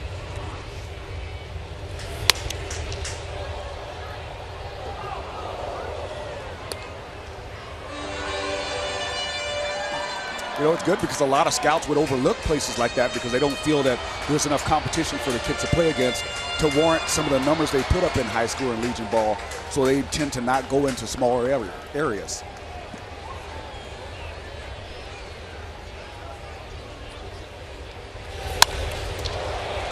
Lined hard to left. Yelich is there, and he makes the catch. Just a quick look at Major League players born in Wyoming. Mike Lansing, there's a familiar name. The laser. Yes. John Buck was born there and then raised in Utah. Mike Devereaux, stylish outfielder. Dan Spillner. A few others. Tom Browning, I remember him pitching with Cincinnati. Yeah, at the top of the list, there's Browning. Yes.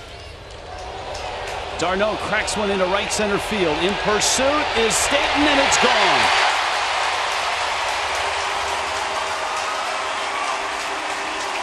A 2-out homer by Travis d'Arnaud, his first of the season.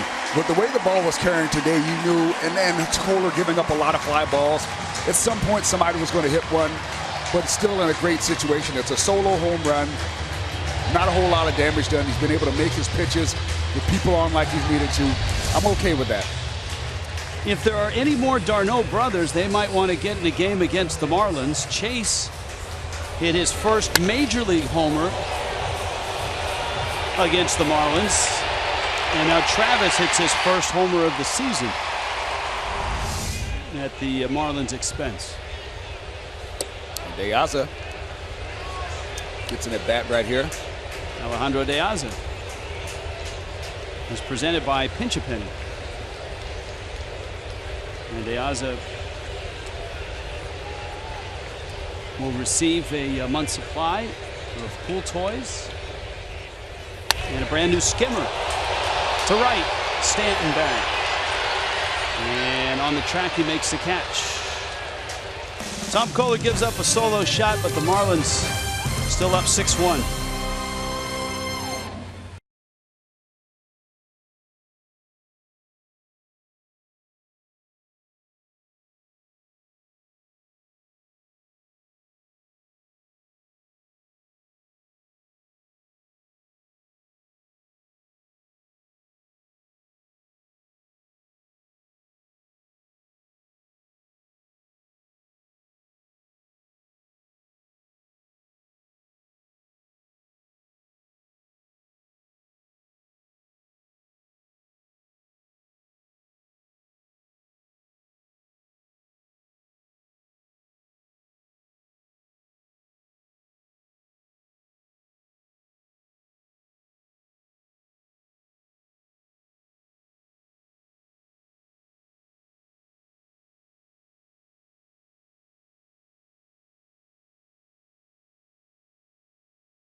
All right, you want a 4th of July memory?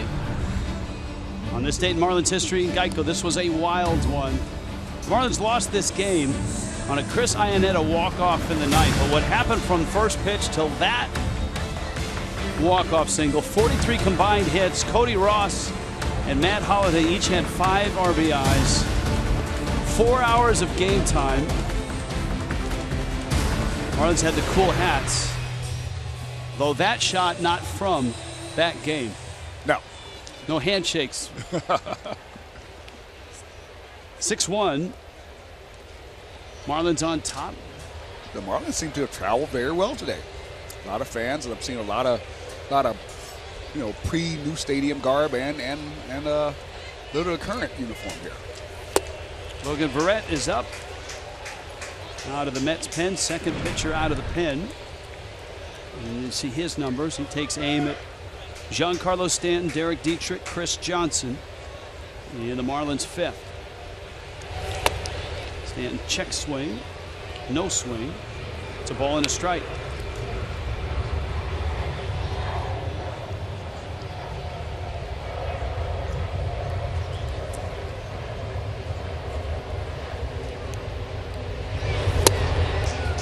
Out in front of a breaking ball. Stanton singled in the second off of Harvey, and then Harvey struck him out in the third.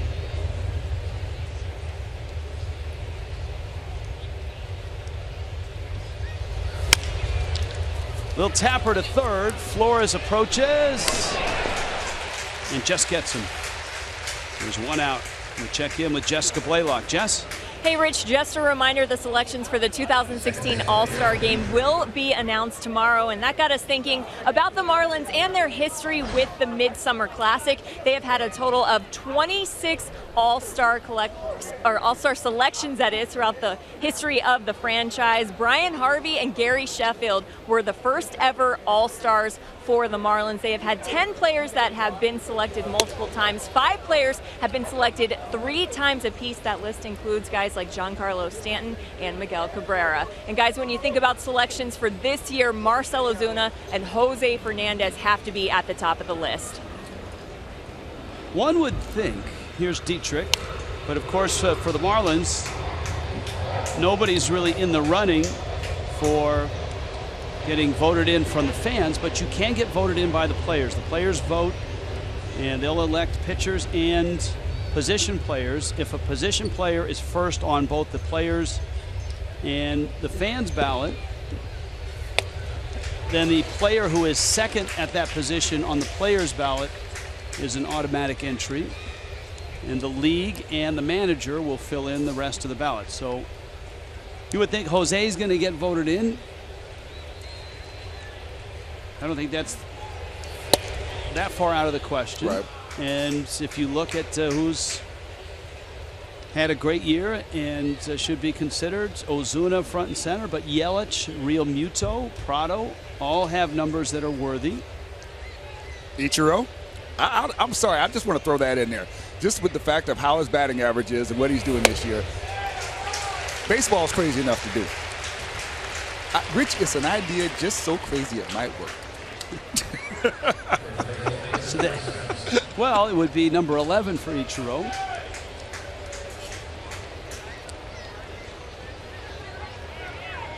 Here's Johnson now.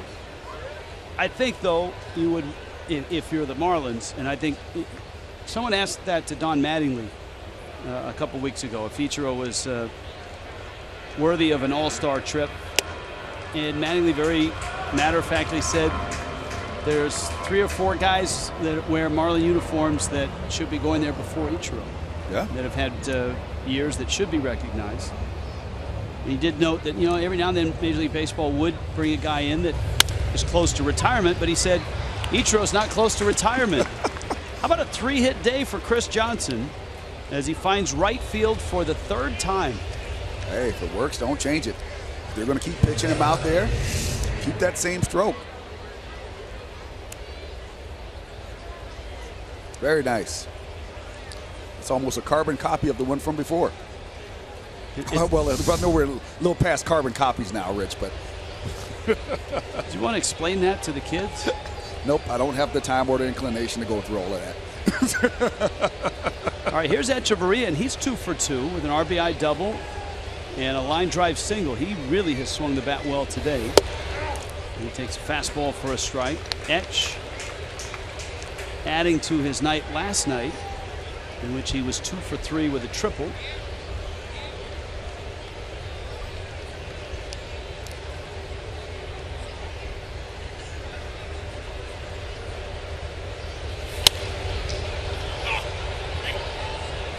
And the bottom of the order has been really, really good for Miami in this one.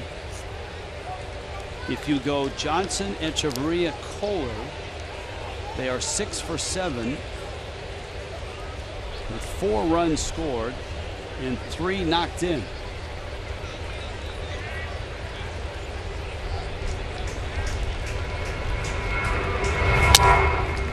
Busted bat, and it's caught. Logan Barrett caught it and flips it on over to first. How about that? Oh, how about that on the 4th of July?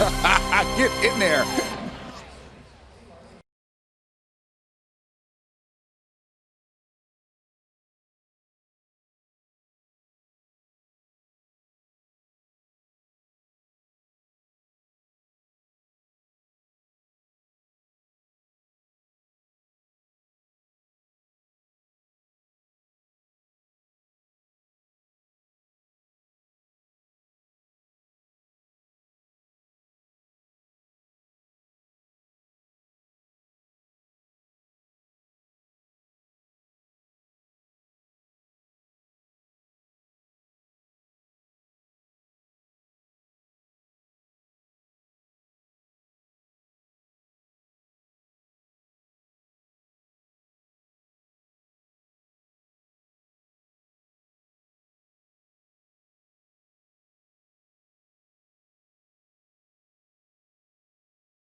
presenting sponsor of Miami Marlins baseball. We had to go back and check and see. Yeah, there you go. How smart is Mom? He's got the towel going. Don't touch yet. Seems like there's still a little bit more on there. Yeah, he's not done yet. Not done yet. How awesome is that? That's what those Met towels are good for. Oh, yeah. You probably had a closet full of them when you were a kid, too, right? Oh, yeah, I did. I had every piece of, giveaway memorabilia there was. Yeah. Tom Kohler now with a 6-1 lead, and he gets the top of the order. Third time through for the Mets. Granderson, Walker, Cespedes in the 5th. And Kohler with a strike. The one thing missing in this ballgame, the Marlins have a 6-1 lead. They have 12 hits. It's 4th of July. We have yet to hear Tom Hallion ring up on a called strike 3. Of course, you got to get some strikeouts first. Kohler looking for his first. All of Matt Harvey's 5 strikeouts were of the swinging variety. But Hallion has the best strike 3 call when it's a called third strike in the game. I like that 15 out of 19 first pitch strike zone. That's crucial for Tom Kohler. Yes, it is. That's a great point. Granderson to right. It's hit well in the corner and gone.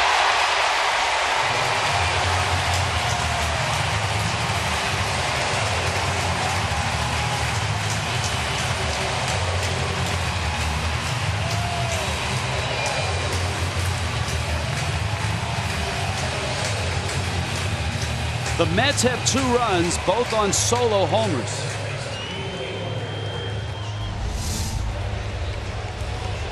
This is what they do. You get the ball in the middle of the plate, they make you pay for it.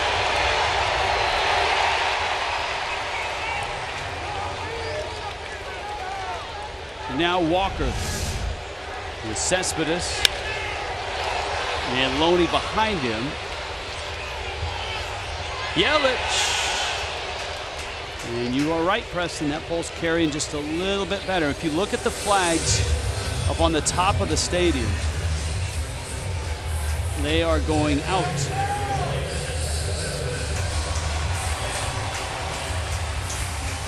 And here comes Cespedes.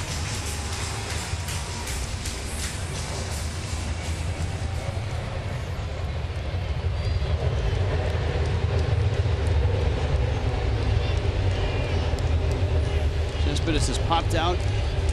His line drive out was to left center, and that came with runners on in the 3rd. That was a great opportunity for the Mets. And they had the bags loaded.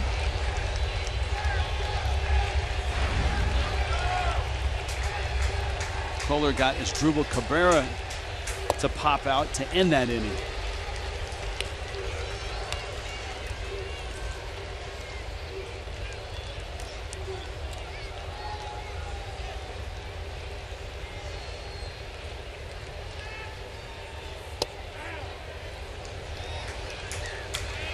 Ball and a strike.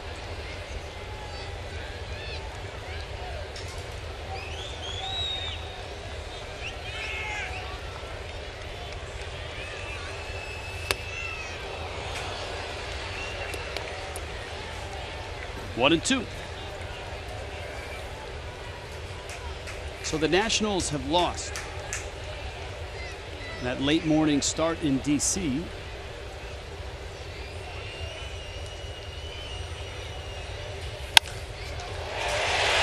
Cespedes in the right.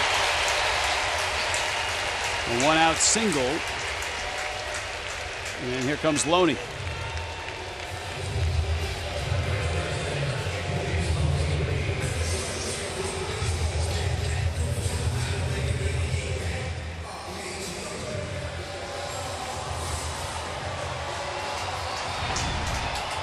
James Loney now, who has lined out and singled.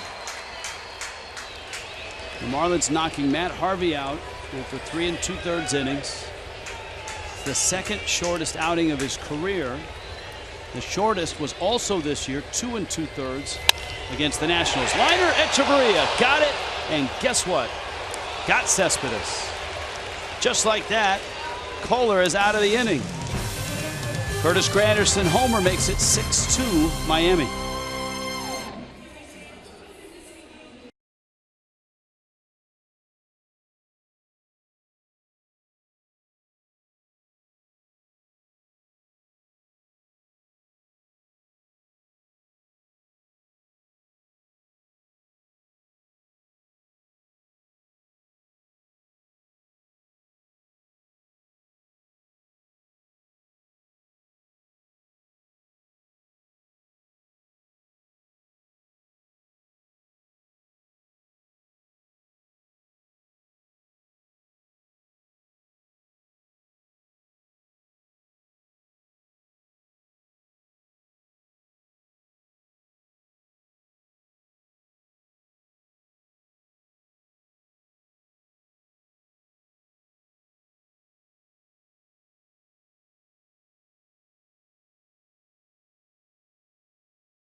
Front of involvement with the military. We thought we'd turn back the clock and go back to this moment with the Golden Knights, Preston Wilson. Oh, yeah. Oh, yeah. I can't believe you did that. That was so much fun.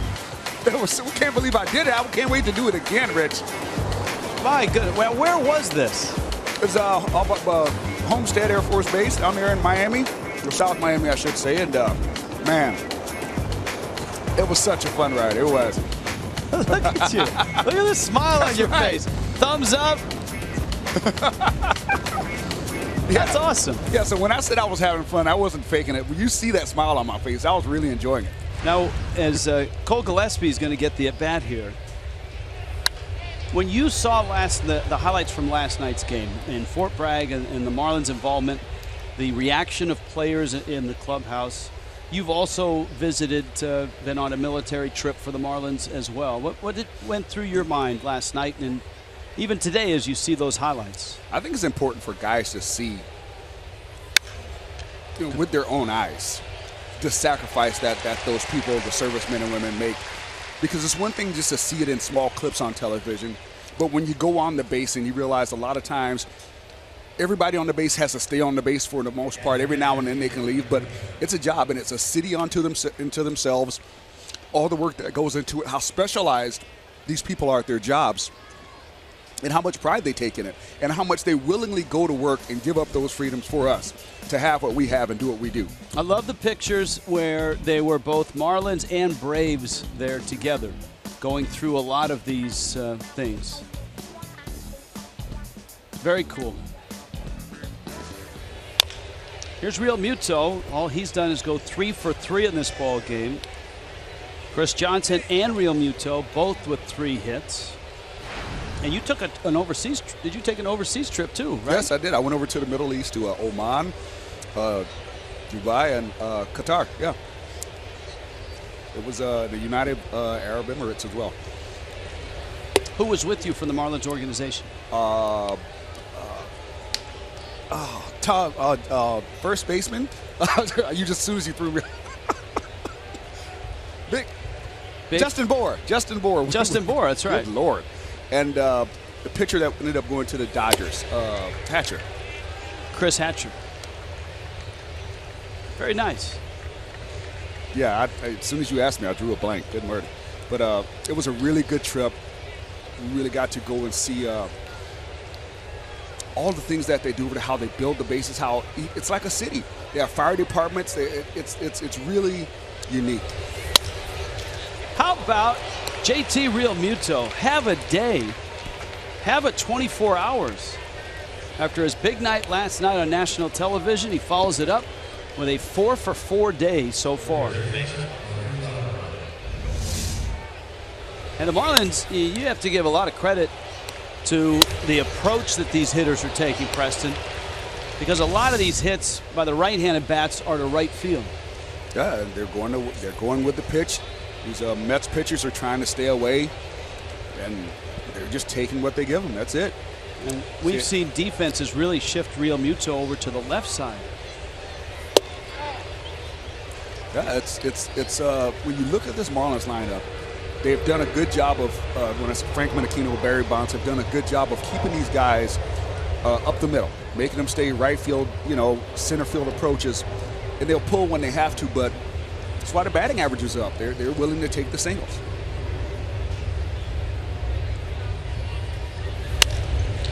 Prado sends it right center. Cespedes there, and he runs it down. Realmuto retreats, and there are 2 outs.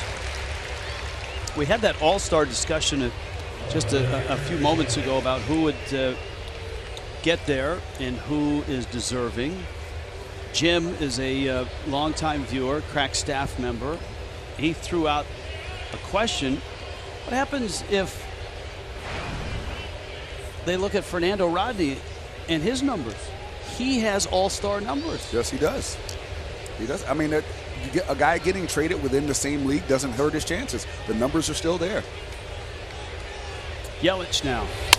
Yelich pulls one into right field. That's a hit.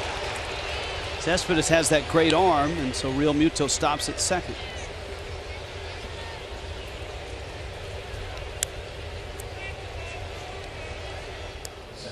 Oh, excuse me. Granderson at right. All right. I was on to this, which is Twitter Tuesday, driven by Ford.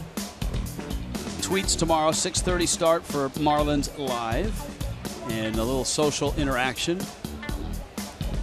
And we can get all the crack staff members on board.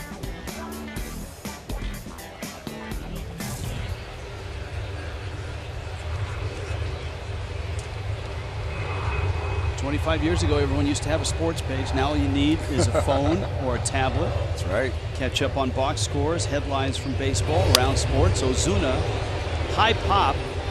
Flores and Cabrera are there, and it's Cabrera who makes the catch. And the Marlins are done. Fish, there he is again. Pull the shoot.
Strikes out Rick Camp in the 19th inning to end an epic game at 4 in the morning. The Mets win it 16-13. 4th of July memories. And on 4th of July here, Ron Darling working hard in the Mets television booth with Gary Cohen. Let's hope he doesn't have to work 19 innings in this one. Kyle Barraclough for the Marlins in the bottom of the 6th. When the Marlins acquired Fernando Rodney, the first thing that Don Mattingly said was that move will help us shorten the game. And he's not kidding, because you've got Barraclough now. Conceivably, you've got Phelps for the 7th, Rodney for the 8th, Ramos for the 9th. But of course, you never know what may transpire, what twists and turns this game may have. It's 6-2 Miami. Barraclough gets his Drupal Cabrera, Wilmer Flores, and Brandon Nimmo.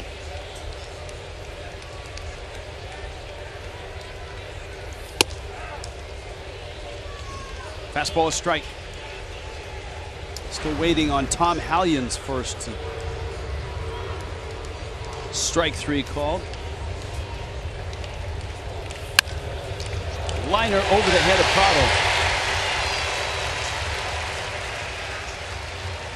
And a leadoff hit for Cabrera. The Sunday game with Cincinnati is the last game before the All-Star break. Marlins and Reds at 110. The Pepsi 4 for $74 pack for a great deal. Kids get a Marlins wristband courtesy of Avianca Airlines and can run the bases in the Diamond Dash after the game. Marlins.com for tickets.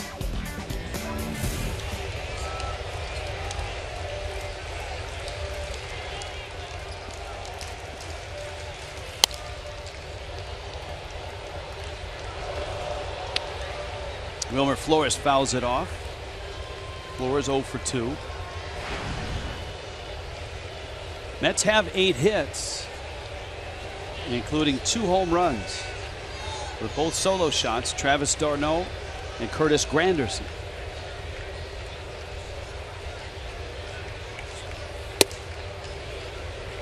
Barraclough misses in, and it's a ball and a strike.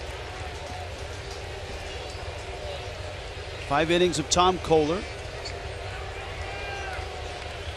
And the 2 runs on 7 hits for Kohler. He walked just 1.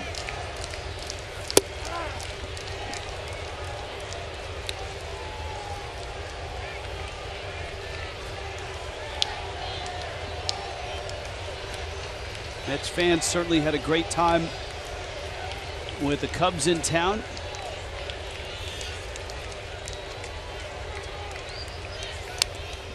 Mets swept them in 4. The Marlins, of course, beat the Cubs 3 of 4. And that's actually something the Marlins have done quite well, and that is games against the Central and the West of the National League.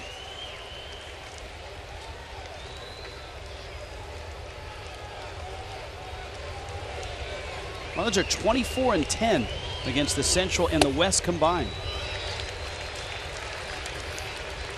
Of course, they've struggled against the East/Braves to the tune of 15-22. The Mets have not blown the Braves out of the water either.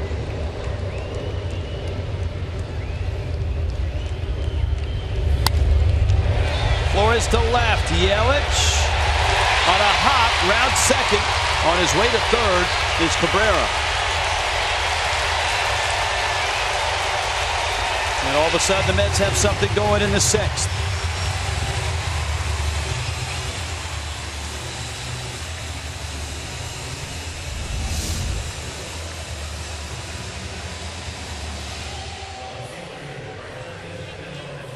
See the ball there in the gap. Yelich gets to it. You wish Ozuna could have gotten to it, because then that would hold the runner. But when base runner Cabrera sees Yelich fielding that ball and he's going towards center field, good heads-up base running by him to go and take third base.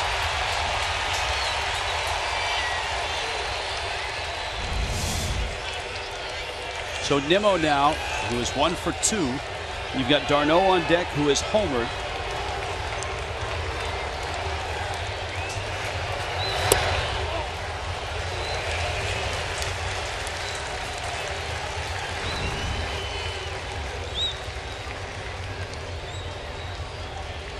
Bearclaw worked in the first 2 games in Atlanta.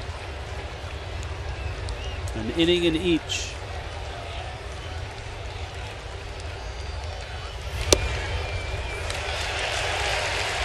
Got to slow it down right here. He's got to get an out. So you got to get a ball in the bottom of the strike zone. Try to get a ground ball. Real Muto out for a chat. As explosive as these Mets have been, Juan Nieves knows you give him a little bit, and all of a sudden a ball flies out of the park. 111 home runs for the Mets.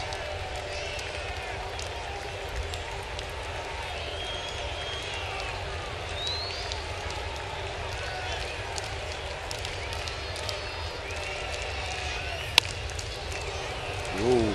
2-0 swing on a jam shot. Yeah, I talked about the young hitter last time taking that 3-1 pitch the other way, nice and relaxed. Right there, he got a little excited. 2-0, swung out a pitch that he definitely should have not swung at. Well, the Washington Nationals have hit more home runs in the National League than the Mets, 114 to the Mets 111.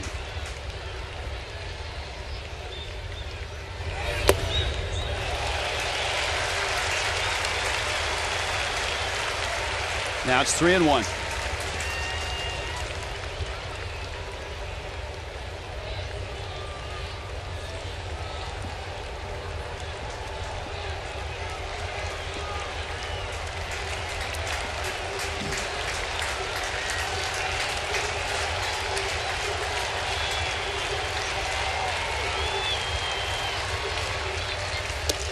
Lost him. They're loaded. And here's d'Arnaud, who homered his last time up.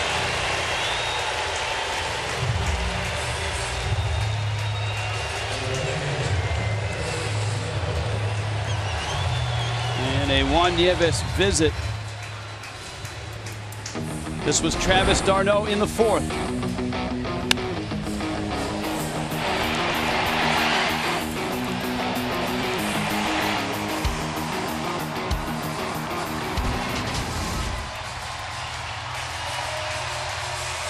So big moment in this ball game. The Mets trying to fight their way back in, and they've done that with a couple of home runs. And now the base is loaded. You see Kelly Johnson enter your shot 2, stretching on deck. He homered yesterday. The Mets hit 5 home runs in wiping out the Cubs 14-3.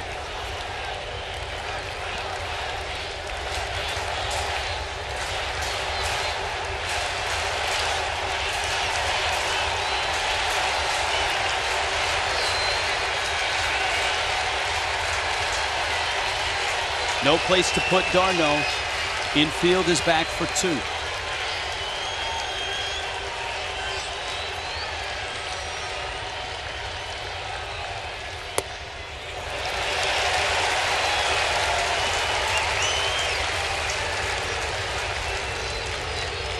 And Bearclaw right now having trouble throwing that slider for a strike.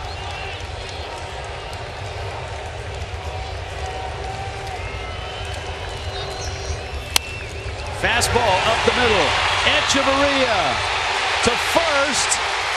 Everybody's safe. That's a great play by Echeverria, but you just got to go to first after you make that dive. There's no play at second base. You got to go to first to get that play. 6-3.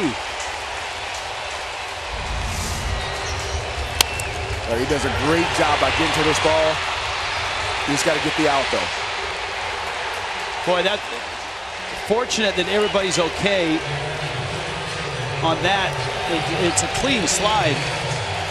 And Edge trying to get to the bag and get the out. He gets to the bag, but he doesn't get the out. And d'Arnaud across safely at first. And so here's Johnson now. The bags are still loaded. Miami's bullpen, though no one's throwing, You'd be surprised if that doesn't change here. Big crowd coming to life. Strike one to Johnson.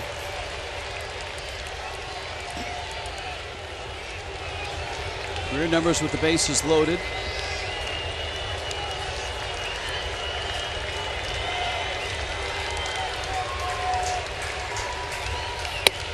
His home run against the Cubs was a pinch hit home run. His second pinch hit homer of the season as he pinch hits here in the 6th.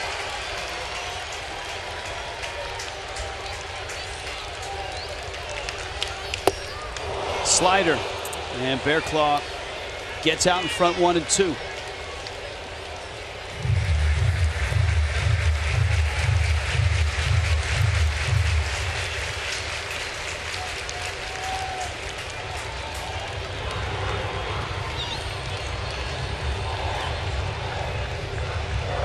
One-two.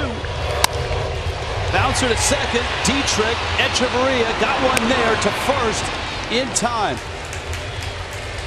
The Mets will probably look at the play at second to see if Echeverria kept his foot on it. Wasn't a great feed. And let's see if he kept the foot on. There you had it. So a much needed double play, though the Mets get another run and are within 2. This is just a tough play. He's got to reach up, drag that toe across the base. He's got it there. Ball's in the glove. Granderson now, who homered his last time up.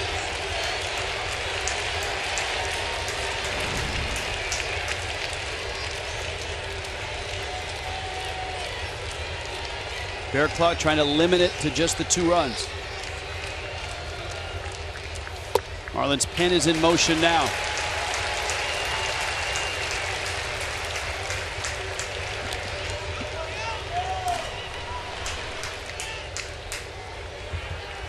David Phelps is up.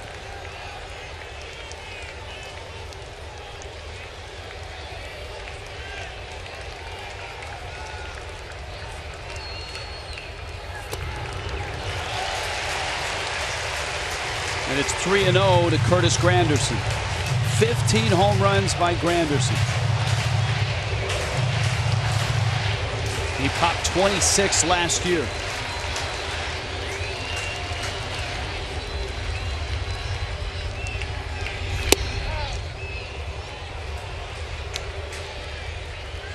Strike for 3-1.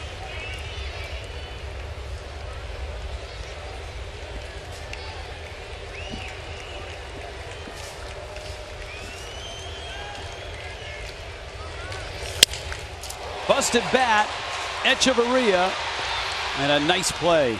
But the Mets crawl closer. 2 more runs, 6-4 Miami. On this Independence Day, USAA honors those who have served and all of our service members around the world.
It's the 7th. In honor of the experience last night at Fort Bragg, we go back to Marlin military moments with players visiting the troops. This is in Iraq with Chris Coughlin. I think John Baker convinced Coughlin to put the dog suit on.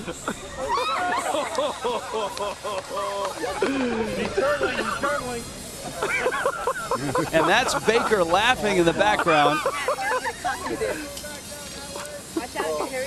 Great sport, Chris Coughlin. Yeah, he did. That dog trucked him.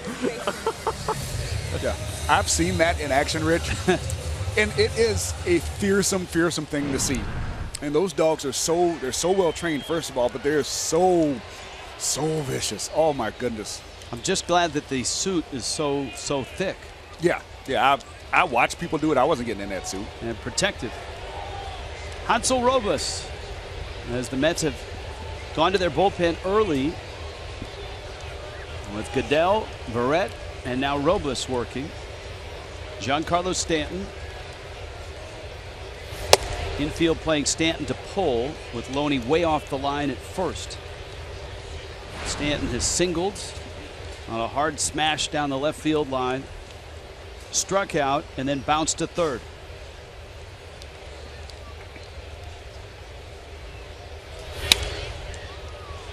Stanton fouls that one back. Maybe the best swing I've seen him take all day right there. I feel like he's just getting so one-handed now. We're used to seeing Stanton holding on with two hands a little bit longer. Today he seems to be really letting go with that top hand a little early. He's got the Captain America sleeve on the right arm.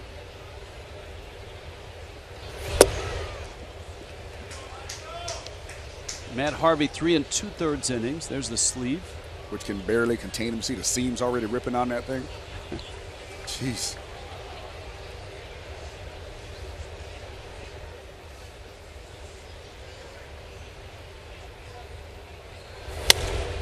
To 1 pitch. Stanton hits a high pop-up. Cabrera goes out into left, waving off Nimmo, who then calls off Cabrera and makes the catch. Coors timeless moment. 2004 75th All-Star Game starters announced, and for the first time 3 500 homer players are on the same team with Bonds, Griffey, and Sosa.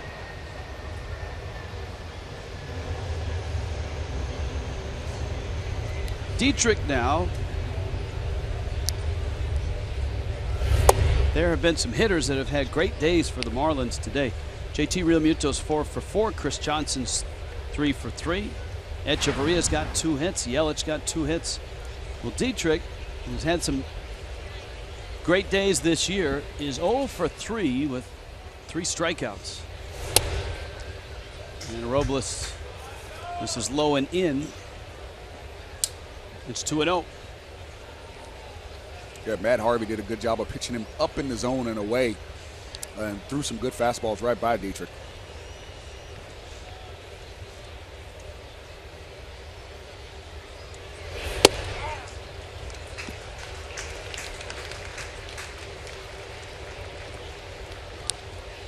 .90 miles an hour for a strike. Johnson on deck.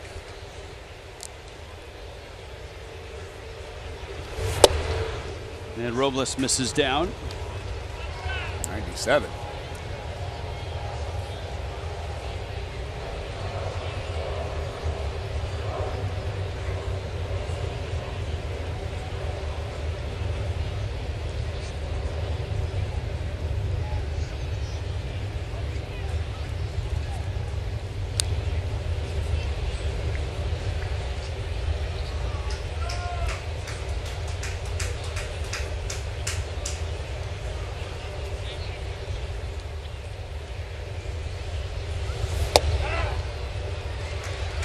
Strike. That changeup comes in at about 90 to 89 miles an hour. It's a power change. Yeah, both strikes that Dietrich has taken has been on that changeup.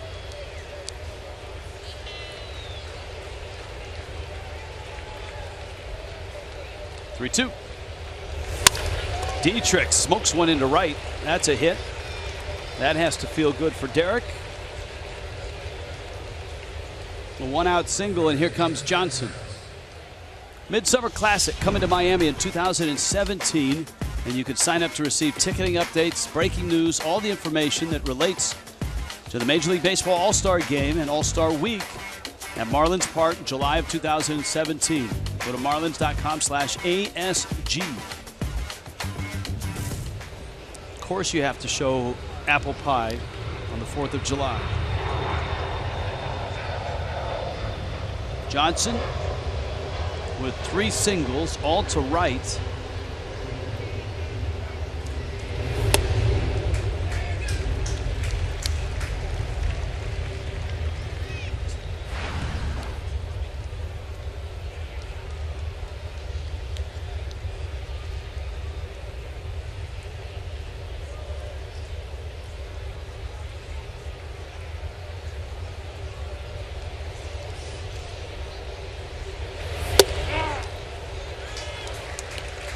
.97 with that fastball.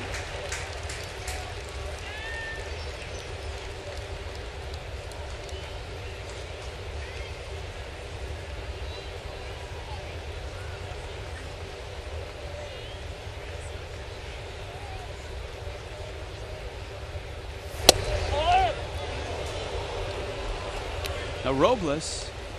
All right, I'm going to go very slowly here just to make sure I'm on the right track. Right-handers against Robles, 295. Lefties, 155.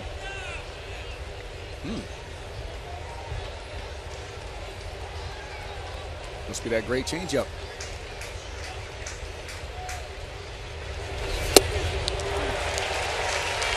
And a good live fastball gets Johnson for the first time today.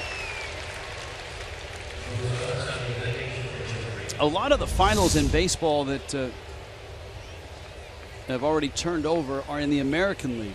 We told you about the Cubs. Chris Bryant had homered. He came out after a collision, but they beat the Reds 10-4. Cubs happy to get away from the Marlins and the Mets. Milwaukee beat the Nationals 1-0. Everything else an American League game that's final. Echeverria takes out. Yankees lost 8-2 to the White Sox. Houston continues to play pretty well. He beat Seattle 2-1. Astros had been under 500 for a good part of the season.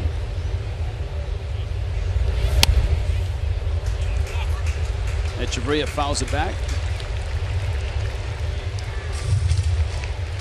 Pirates trying to close out the Cardinals in St. Louis 4-1, bottom 9, and it would nudge Pittsburgh over the 500 mark. That's been a team that's been somewhat of a mystery. Phillies 8-2 over the Braves, top 9. That's in Philly.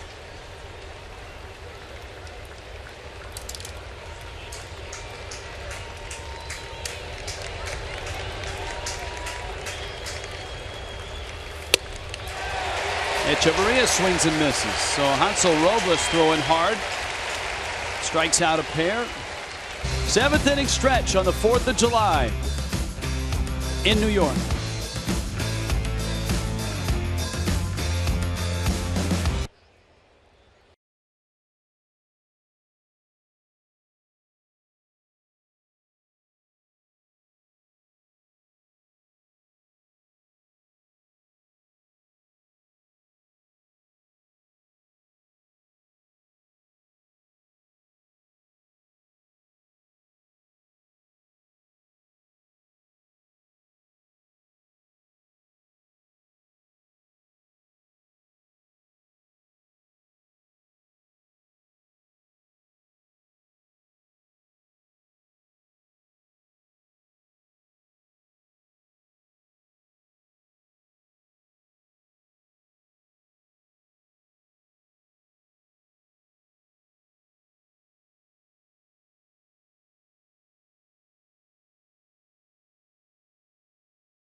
We've been on a plane, flying over cities and seeing their fireworks show going off. One of the coolest things for me though was when I was playing in short season in Staten Island.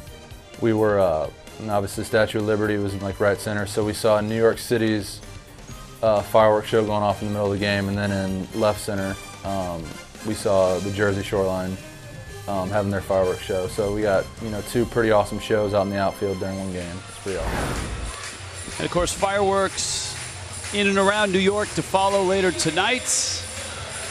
Marlins trying to get 4 innings out of their bullpen. David Phelps for the traditional 7th inning stretch serenade here in New York. I would say a crowd of mid 30s, 35 to 37, 38 here.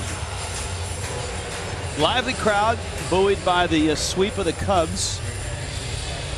David Phelps jumps in the 2-3-4 spot of the Mets order. T-Mobile gives you greater coverage of baseball.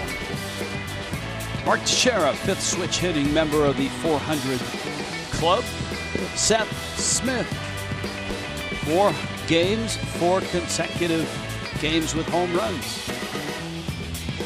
A grand slam to beat the Orioles. And Ian Kinsler, Marlins just saw him, his 200th career home run. Here in this one, Miami jumped all over Matt Harvey, jumped to a 6-0 lead. But the Mets have pecked away. A run in the 4th, a run in the 5th, and 2 in the 6th. Have Neil Walker and the Mets within 2. Kyle Barraclough got the baton first, and he stumbled out of the gate. He gave up 2 runs on 3 hits and a walk. And so Phelps is next out of the pen. 5 innings for Tom Kohler, 7 hits and 2 runs.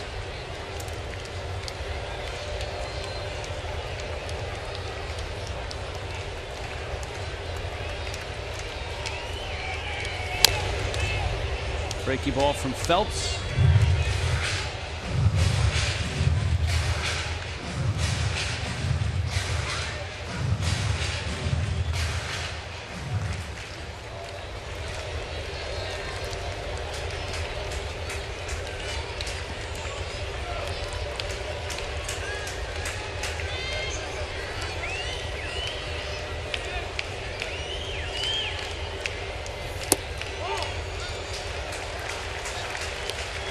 Two and one.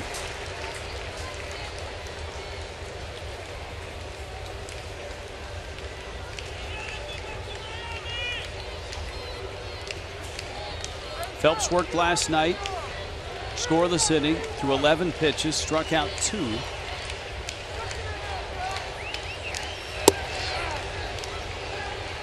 We're still waiting for our first Tom Hallion called third of the night. Normally you don't get this late in the ballgame before hearing Tom nearly tear himself in 2.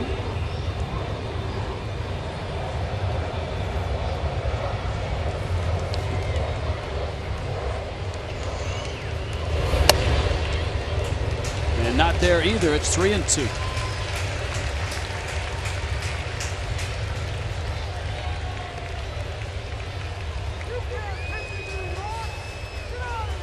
That Mets box score, you got 2 solo homers in there. Travis d'Arnaud and Curtis Granderson. d'Arnaud also drove in a run with an infield hit. And Phelps walks Neil Walker.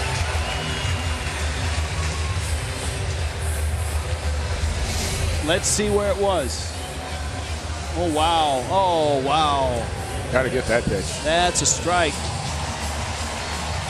It's not high. It's all over the plate. Oh, wow. How is that not a strike? Come on.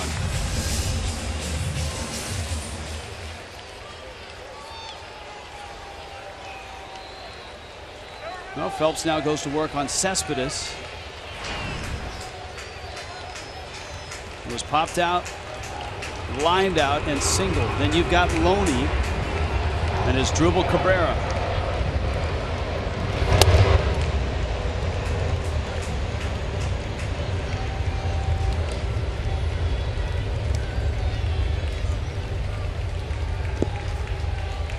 It doesn't seem as loud as it used to be at the Big Shea with all the planes. I don't know if they've changed the air traffic, if it's just the different location.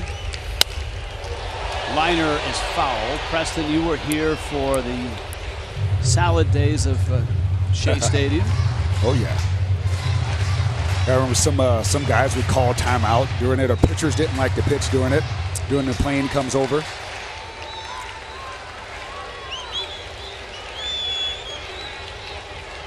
Did it bother you? No, I was a kid. I didn't care.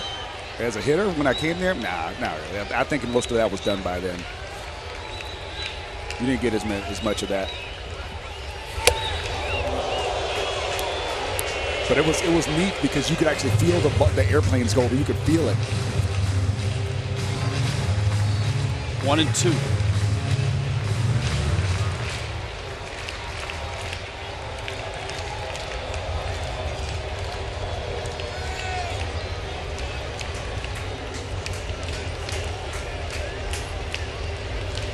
Phelps working on Cespedes. Ooh, that was close as well. It was in. So they count now 2-2. Cespedes not a guy that gets caught looking a lot. He's a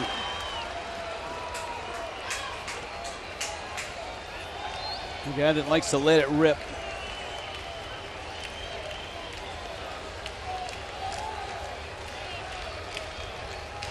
Walker chased back. Cespedes, 362 on base, 570 slug coming in.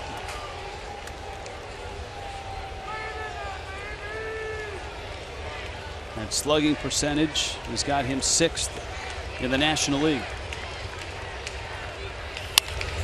Pulls it under the glove of Prado and down into the corner. Yelich after it. Walker to third and coming home. No, he stops. Big turn. Tim Tuffle was literally standing right in the baseline with his hands up. And I think Walker didn't see him until he got a good head of steam headed to the plate. But that's when you know you're running the bases correctly, because you're supposed to run hard until that third base coach stops you. You're thinking scoring. No matter when you leave, the ball hits the bat, you're thinking scoring. You're not just thinking the next base.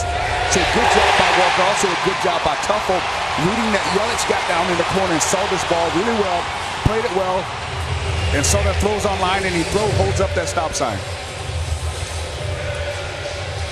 There's so many moving pieces to a play like that. The outfielder's got to pick up the ball cleanly. You know, the base runners have to run hard. The third base coach has to understand what's going on. Well, now in a 2-run game, James Loney stands in with the tying runs in scoring position. And the Marlins attempt to shorten this game with Barraclough and Phelps in hopes of Rodney and Ramos later. That is in somewhat of doubt right now. Loney's had good swings all day. He's lined out twice and singled.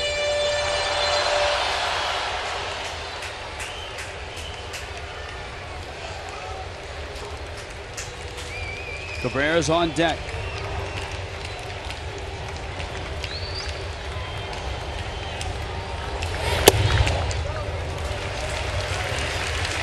Ball and a strike.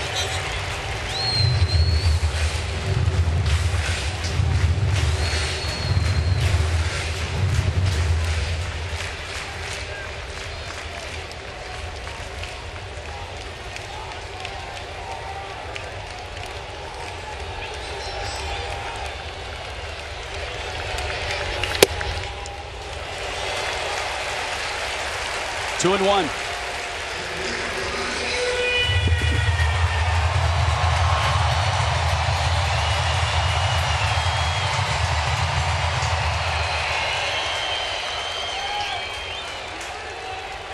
Miami's bullpen quiet right now. That might not last.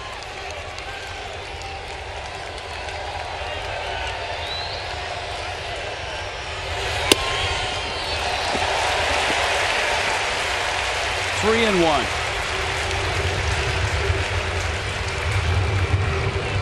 And that one just missed.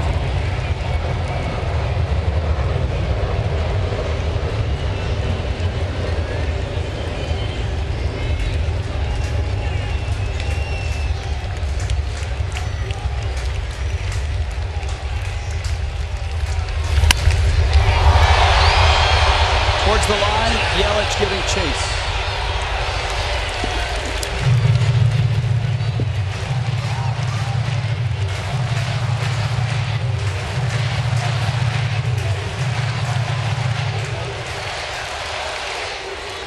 Full count, 3-2.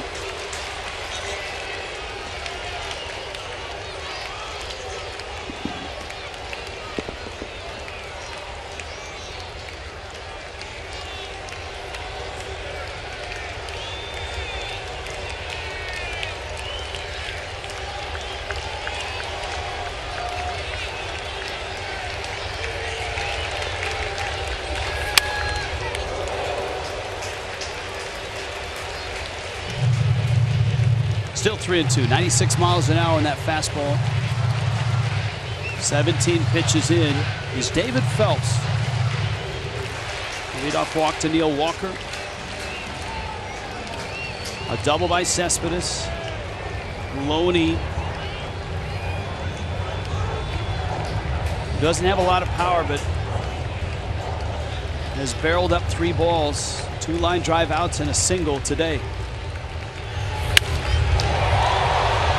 And he won't go away right now. One of the pitches that Phelps uses against lefties is that comeback fastball, and he threw it for a strike against Walker on 3-2, but Tom Hallion didn't call it a strike, and it was in by a great margin. I wonder if he'll throw that again here.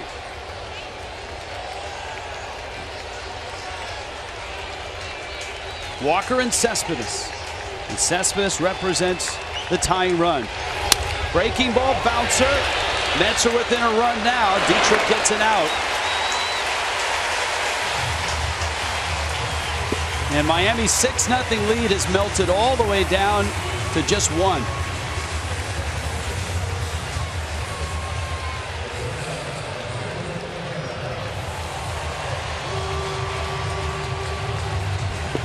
I mean, it's tough because you also, right now, you got to put a runner on maybe. You try to protect, try to get a double play. Well, the infield's going to come in. Okay. You've got Wilmer Flores on deck. Remember, he had 6 hits and 2 homers yesterday. Right. Cabrera takes out.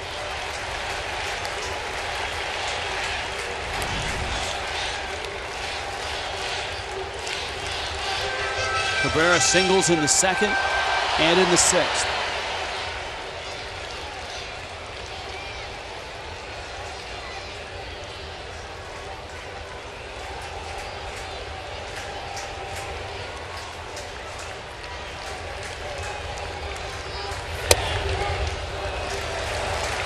One thing Miami obviously would love to do is keep the lead, and what that would do is try to keep Addison Reed and Juris Familia out of this equation. That back end of the Mets pen is really good. The Marlins really struggled with Addison Reed with that little unique delivery, and Familia's been great all year. Now that's the pitch, that Phelps fastball that he starts in on the lefties and tries to bring back, and that's a strike. Again, Tom Hallion is not giving Phelps that pitch. And now the Marlins are going to walk him.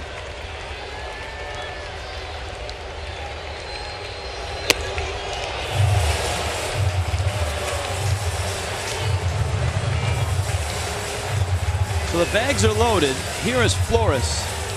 And Juan Nieves is on his way out.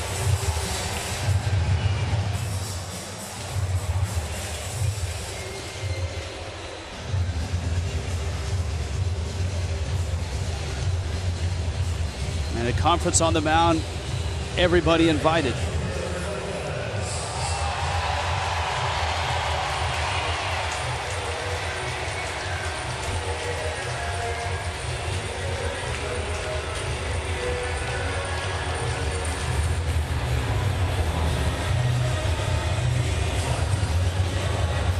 Tim Wallach on the phone. No one's up yet, but that's changing by the second.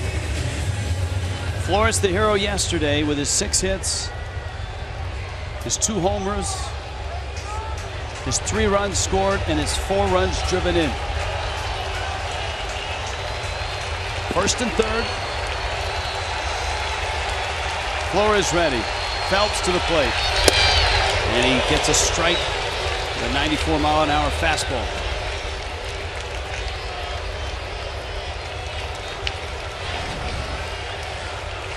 Echeverria and Dietrich are back for 2. Prado a few steps back at third.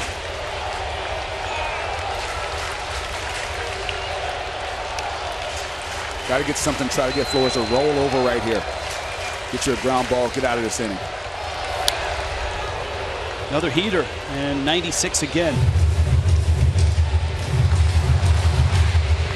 Nick Whitgren in Miami's pen.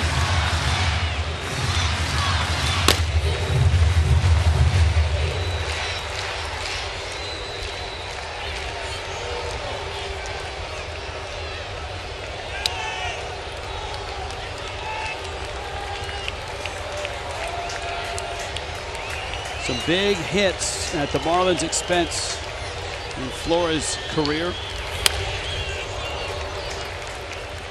0-2.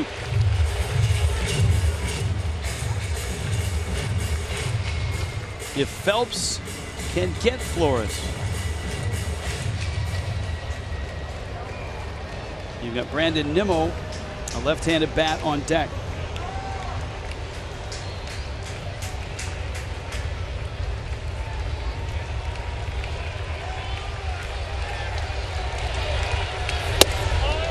Oof. And that one was close. It was in, though.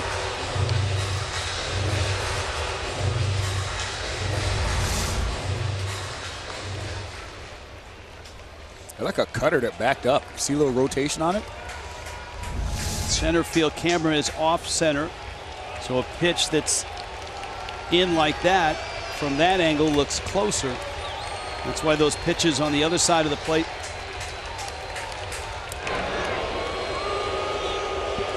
when Phelps threw them looked like they were in. But when you saw the Fox tracks, they were strikes.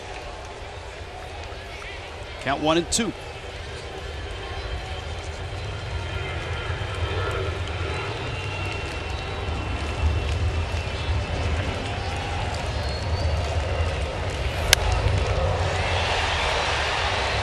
Down the line, Stanton. And out of play. It's a good battle here. David Phelps and Wilmer Flores.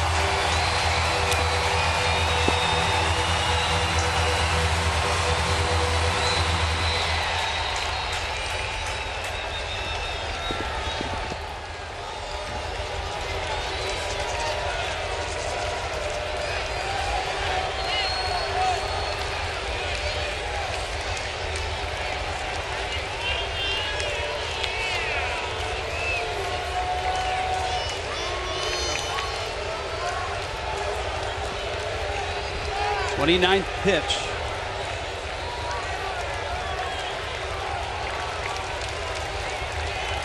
And it's just the 5th hitter he's faced. 2-2. He's that same spot.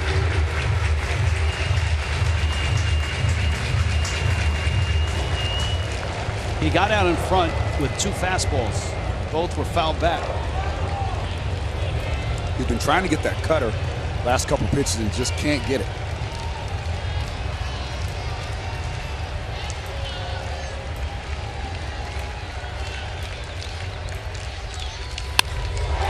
To center. Ozuna's there. And this is going to tie the game. The Mets have come all the way back.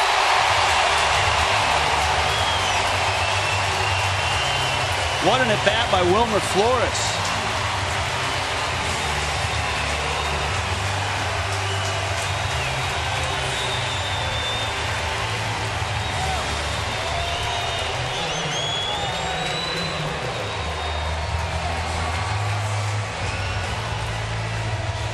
And here is Nimmo.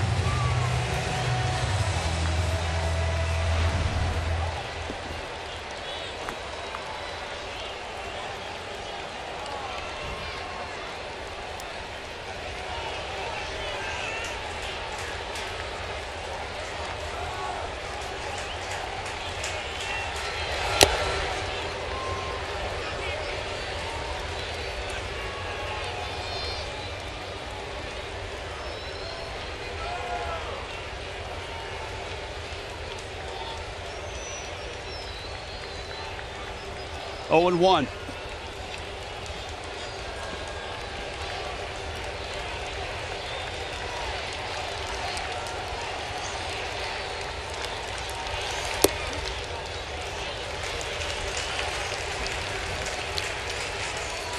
Phelps just has a tiny strike zone with Halligan today. That's another ball that has not gone his way.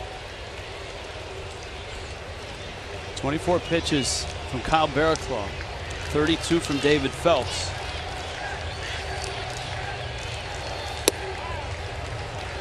A strike, 1-2.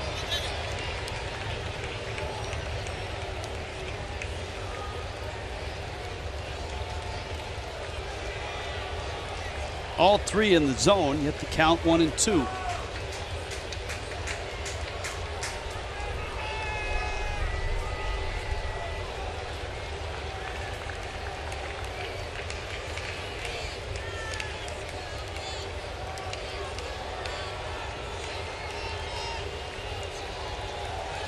Two more runs here in the 7th. And a 6-6 game. Cabrera still at first.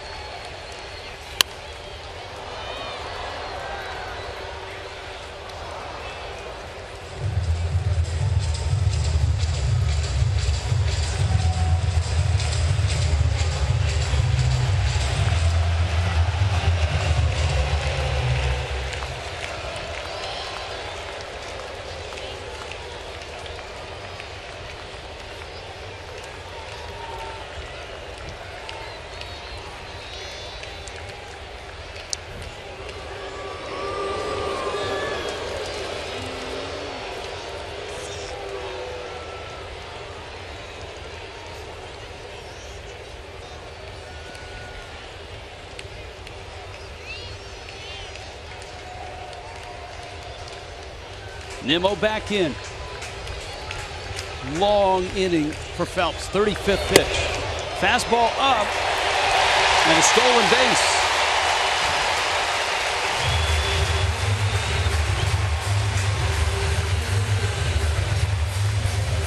Yeah, that was almost uncontested. It's almost like they just completely forgot about there's a base run over there. Now you got the winning run in scoring position.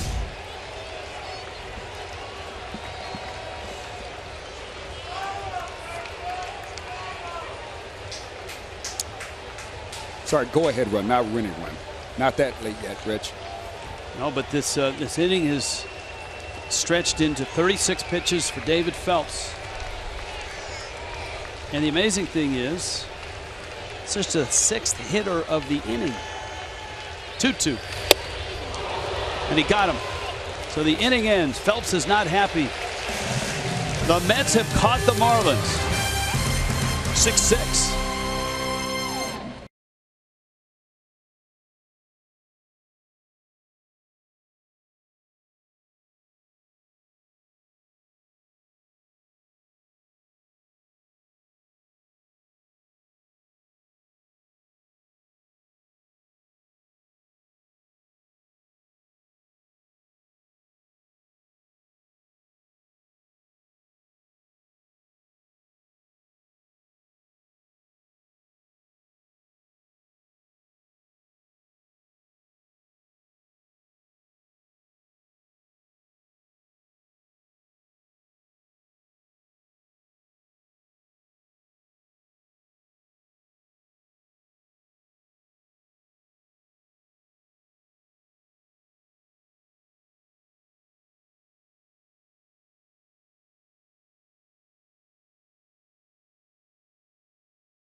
Innings for the Fish.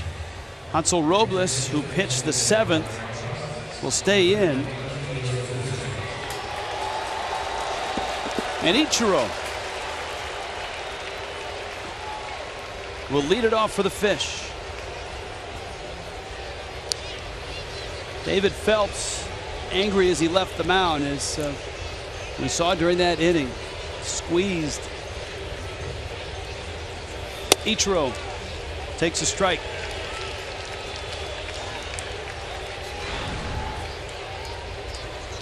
Outstanding season.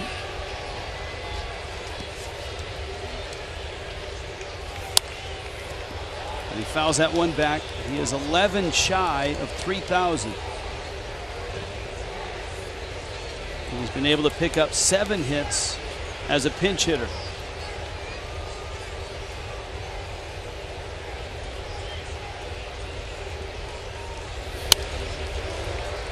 Robles at 96 miles an hour. It's amazing. It seems like more than that.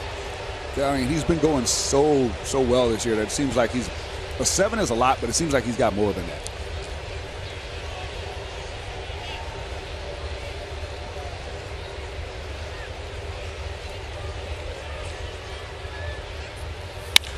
Ichiro in a right center field. That's a base hit. In the gap it goes. Off the wall. And Ichiro pulls in with a double. He's 10 shy of 3,000. And a leadoff double starts the 8th. A loud double. And here comes Real Muto. Better fix the Ichi meter there.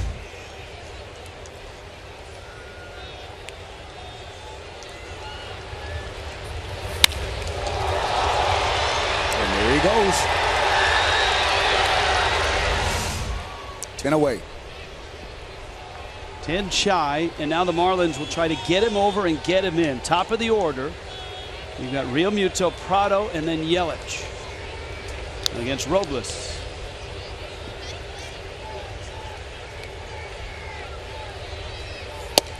Real Muto squaring to bunt. And JT is 4 for 4. One thing that does right there is it just scrambled the Mets infield. Now the corner's a little tighter with Flores and Loney. Cabrera cheating towards second. Walker cheating towards first, and it's a pickoff attempt. Cabrera able to make that catch, and he wants to make sure he's got his signals clear with Robles.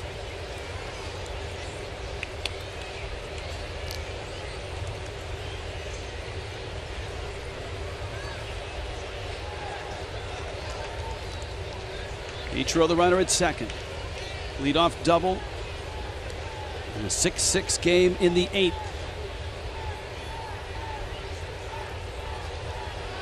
Robles trying to see if Real Muto would tip his hand. He did.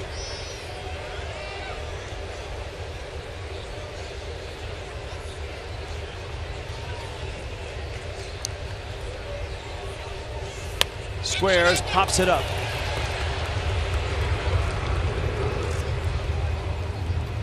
It's a ball and a strike.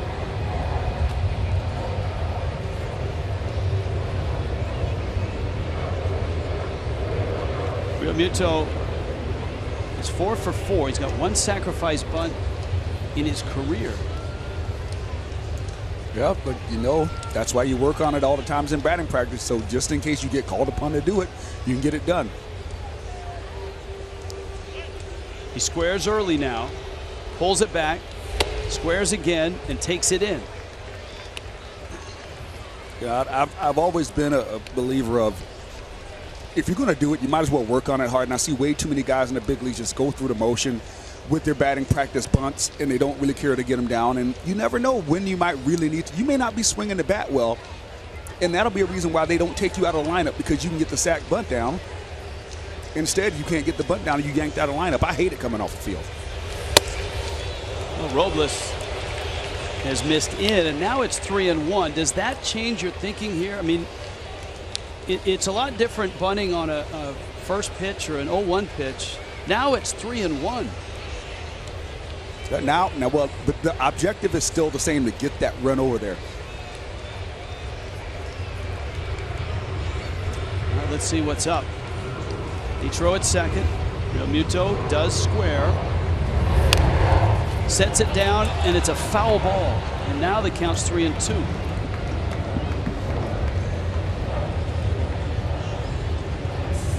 Petro dashes back to second.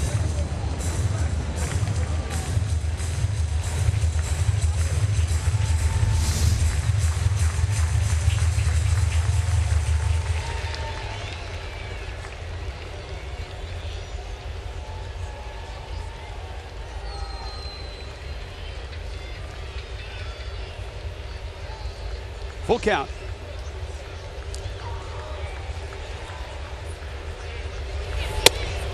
In, and Realmuto keeps his perfect day. 4 for 4 with a walk, first and second. And now here comes Prado. Now, this is interesting because if Realmuto was bunting, you've got Prado who can hit into double plays. He's done that once already. He's also bounced into a fielder's choice. And had Harvey not thrown the ball to the screen, it would have been a second double play. So, is Prado bunting? I would like to see him bunt right here.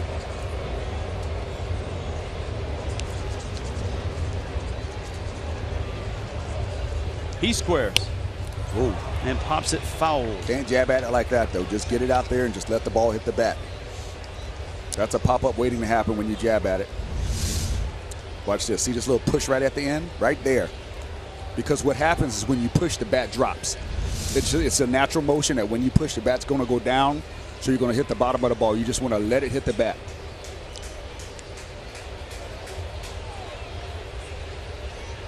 Oh, one pitch. He squares again. Sets it down. Loney got a great break. Fires to third. In time there. Cross the diamond. In time there. Disastrous. The problem with that bunt is you bunt to first base. You have to bunt the ball to third base, or at least attempt to bunt the ball to third base, because that brings the third baseman in.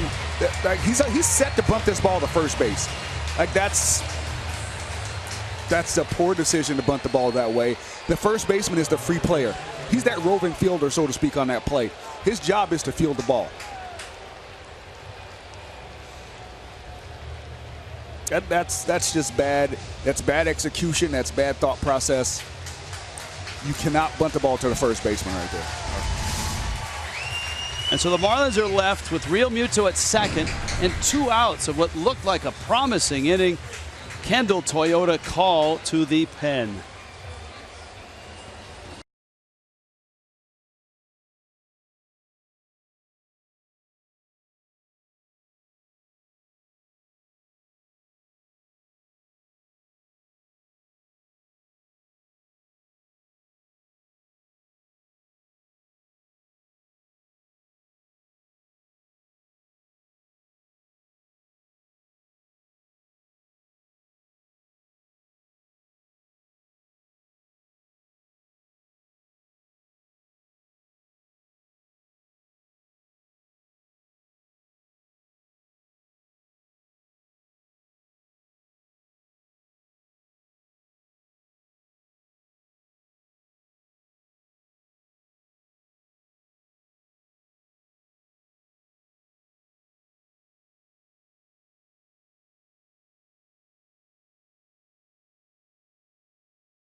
Stephen Matz.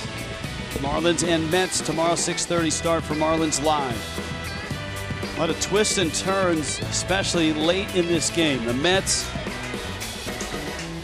rallied, have tied the game. The Marlins open the inning with an Ichiro pinch hit double, a Real Muto walk, but Prado bunts into a double play, and here's Yelich to face the lefty, Jerry Blevins.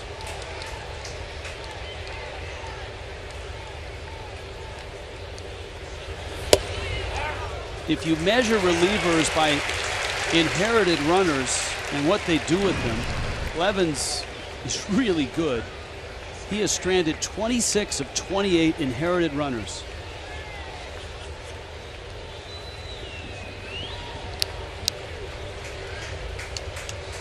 And it's Yelich, who's 2 for 4. Real Muto's running, big jump too. Pitches out. A good heads up by Real Muto to see that Blevins wasn't paying attention. There was no way that d'Arnaud was even going to throw. He had that big a jump.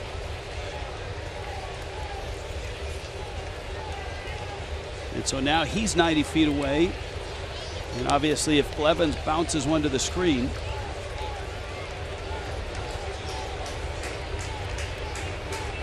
Yelich ready. 1-1 coming. Almost got him. See, on that stolen base, Rich, I think it looks great because it was a ball. But if that pitch is up being a strike and it's 0-2 to Yelich and he took that pitch because he's watching the base runner run, you know, Yelich is not going to be too happy with that. No matter how big a jump you got. There's 2 outs, you're in scoring position. Maybe with, 0-0 count, maybe. But they're giving him that.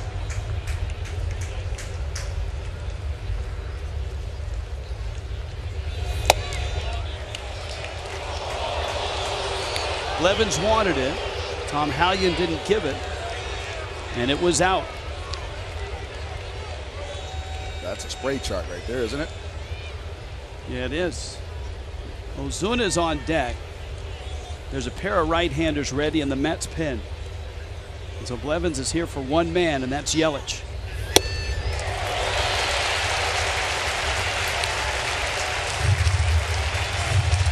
Three and 2.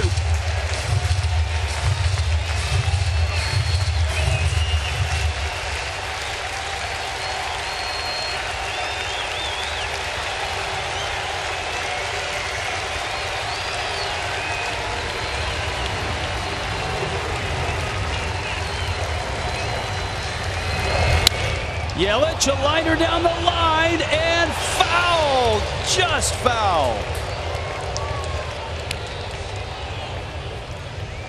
Wow.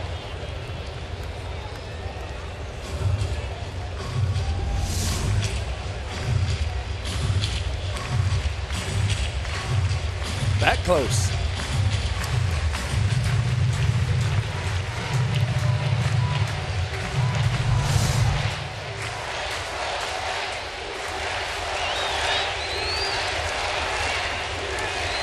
Three-two again. Real Muto at third.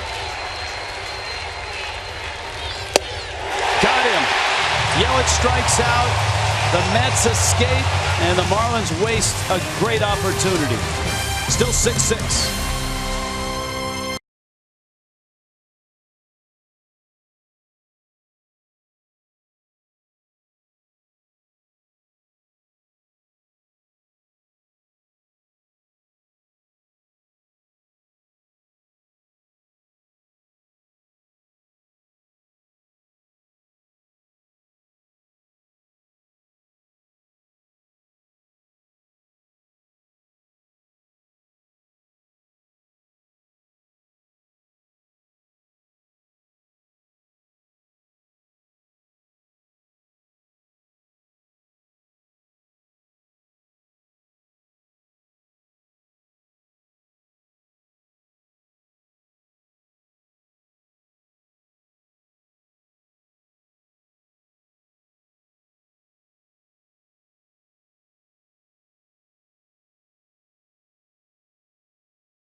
We keep mentioning that game from yesterday at Fort Bragg, but for good reason. What an incredible experience and opportunity for the Fish. The Marlins tweeted out this team photo from Fort Bragg yesterday, and in talking to a couple of the players, Chris Johnson described the experience as amazing. He said not just the ball game, but everything else that we were able to do. David Phelps said it was such a humbling experience, and Giancarlo Stanton said that it reminded him of when he had the opportunity to go overseas and play softball with the troop. He said that yesterday was so much bigger than baseball. It was about everyone coming together to celebrate the United States. And guys, I know Don Mattingly had very high praise for his experience as well, said it was one of the best games that he has ever been a part of. And what made it great at the end, Jess, was a win.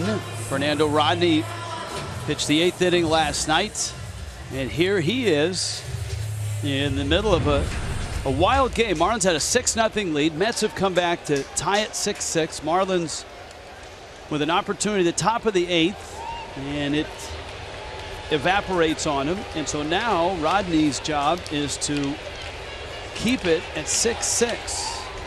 Travis d'Arnaud, and then you've got the pitcher spot, and then Granderson.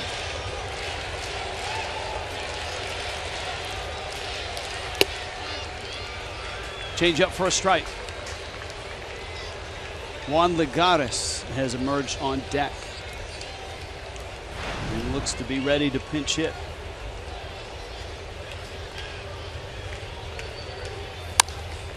Bouncer up the middle. Etch. Got it. Nope. Just slid under the glove. And d'Arnaud has his 3rd straight hit.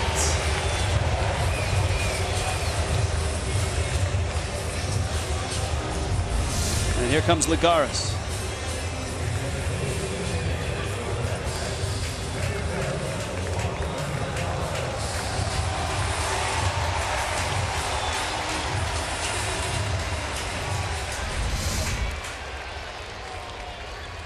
Now Miami's infield has to ready itself for what the Mets have up here. Ligares pinch hitting.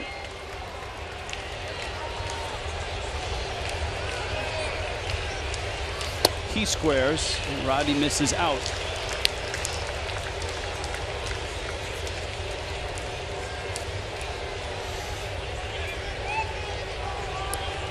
Good numbers this year.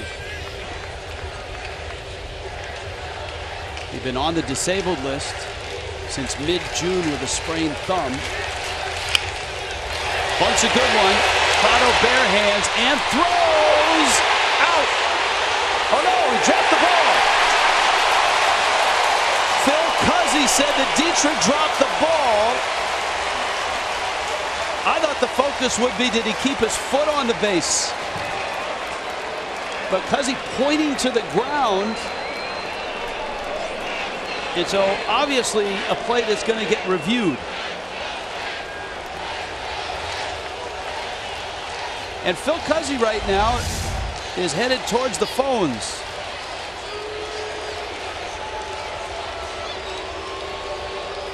Dietrich shows him the ball. Cuzzi said he dropped it. Let's see. First the foot. Foot's on. Ball's in glove. Ball never moves. Ball never moves. No.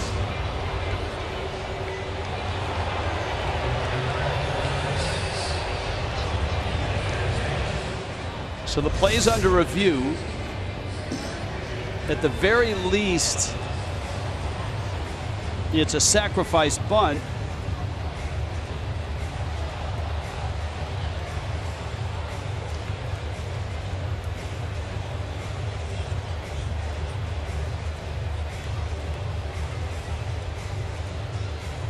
The Mets are either going to have first and second and nobody out, or a runner at second and one out.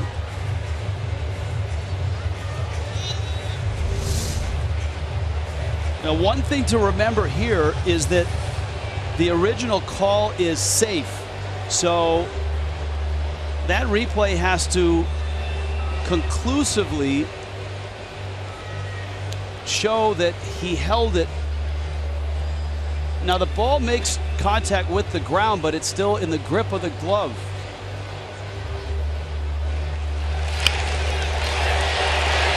Real time and watch the umpire.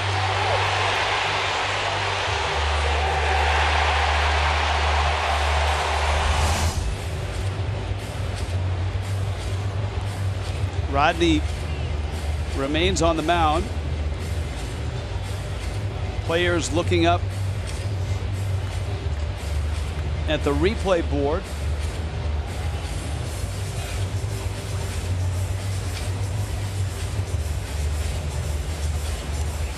And again, that original call is so enormous in the outcome. If it were called out and the Mets were challenging, it would be the same way. You'd have to know that conclusively it could be overturned. And as we've seen, if there's any doubt,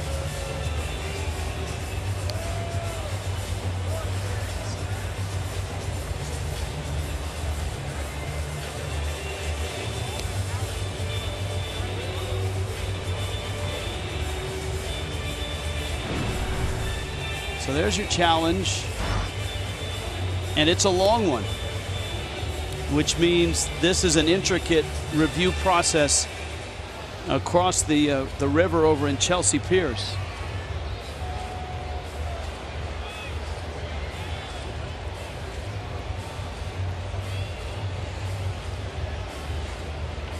Tom Hallion is the crew chief. Phil Cuzzi made the call at first.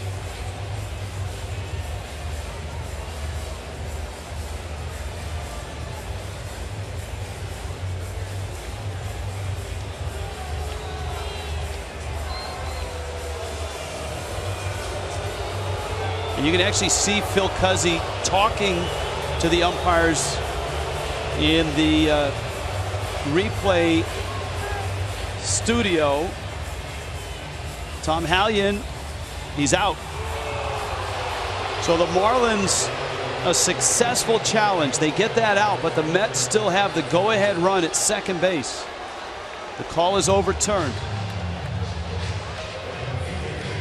Pat Shines had a good day. Yes, he has. Remember that Chris Johnson call at second base? He was called out.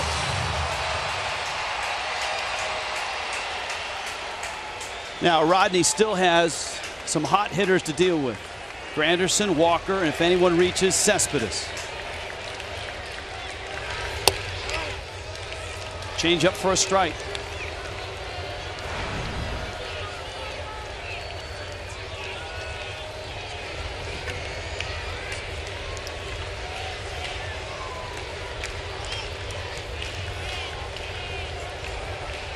Oh, 1 to Granderson. Foul.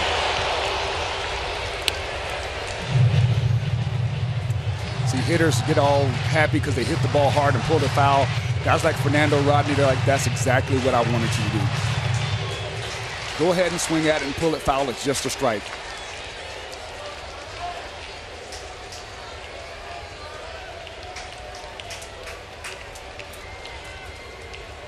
Oh, 2. Fastball in. You know, one of the dynamics here as well is you've got Real Muto working with Rodney. New combo. New combo. Has only seen him a couple times.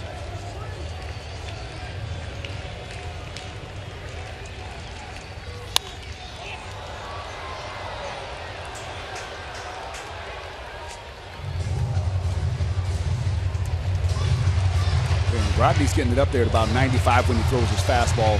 Changeup is about 80 to 82 degrees, miles per hour. But he's so relaxed with that motion that it looks the same. That's why he's had so much success with it. He doesn't give anything away when he throws either one of those pitches. 1-2. Center field. Deep. Ozuna around it. D'Arnaud tags. Ozuna has it. And Ozuna's throw is right at the cutoff man, and d'Arnaud will hold. Great job of working around that baseball. Such a big moment in the game to not get lazy. Make sure you get behind it, get that throw. Because even though it would be 2 outs with a man on third, now he's a wild pitch away. And just by working your skills in the outfield, see him get behind it, overplay it a little bit, work back into it, make a good strong throw. So it's Walker now, the switch hitter, who's walked twice. And it was his walk that started that chain of events in the 7th, a contentious walk for David Phelps. Ooh. No swing. Phelps felt he had Walker struck out, and on Fox track, the pitch had a lot of the plate. It wasn't a borderline pitch. Now that would be a borderline pitch. But Phelps' pitch to Walker was well in the square, but it was called ball 4. And the Mets used that to their advantage. Cespedes doubled. Loney scored a run on a ground ball, an intentional walk to Cabrera. Flores a great at bat, and a sacrifice fly from him. And that's how the Mets came all the way back in a 6-6 game in the bottom of the 8th. And the go-ahead run right now out at second. And Travis d'Arnaud, the 1-1. Fernando Rodney just threw a 98-mile-an-hour fastball. Yes. Oh, he still got it. He's 39 years old. Yeah. Told you he can rush it up there. That is amazing. There seems to be a lot left in that tank, doesn't there? That is amazing.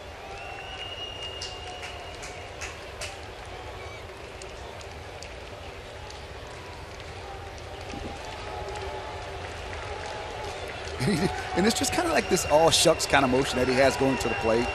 Well, I think I'll just throw mid-90s here. Maybe overthrowing there, and it's 3-1 now.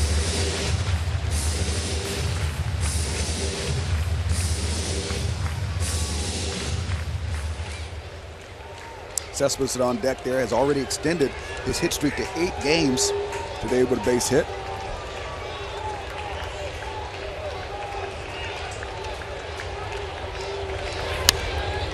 There's the changeup. 85 miles an hour on the change.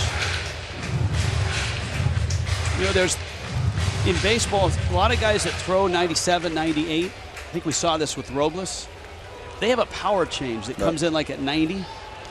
Rodney's is not a power change. No. It really downshifts a couple gears. But the arm motion is the same, and that's what hurts, man. So you got to gear up for that 95 to 98, and then it's the same arm motion, but it's mid-80s or low 80s. Full count. Cespedes on deck. d'Arnaud's at second. The 3-2 to Walker. It's out.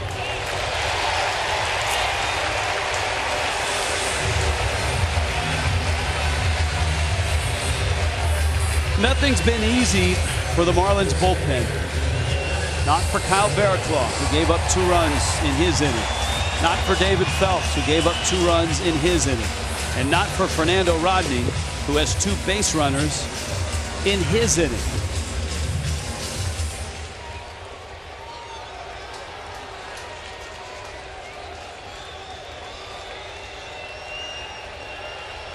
Cespedes has seen Rodney and hit him.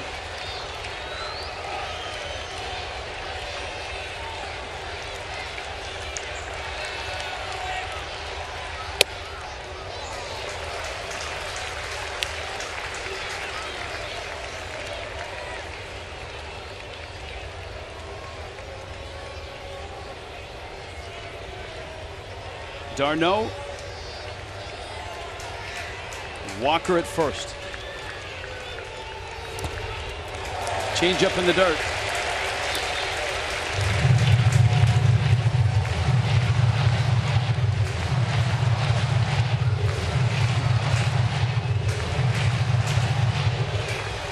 Well, the Mets just got through battering the Cubs in 4 games, sweeping them, scoring 32 runs, clubbing 12 homers. They've hit 2 homers today. They've come back from 6-0. And it's 6-6 here with 2 outs. The 2-0. That's where you got to pitch Cespedes with the fastball. You got to pitch him up and on the hands with the fastball. If you let him go down and in or out and up, he drives the ball well. That's where, if you're going to attack him, that's where you go with him. With the hard stuff, that is.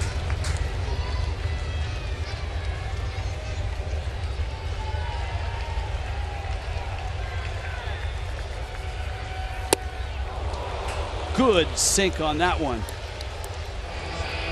That at 95. That's some nasty action right here. It's a little Marshawn Lynch about that action, boss. 2-2. That's one of your Pacific Northwest guys, Rich. That's right. Have some Skittles. About that action, boss. Darno at second. Walker at first. 2-2 coming. Cespedes in the right center field. That's in the gap. That's to the wall. Darno scores. Walker scores.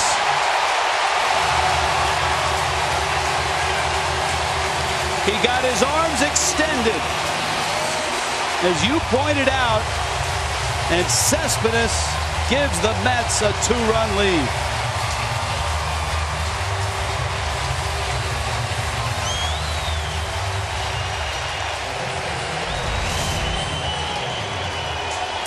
Out of play. That ball's probably even a ball.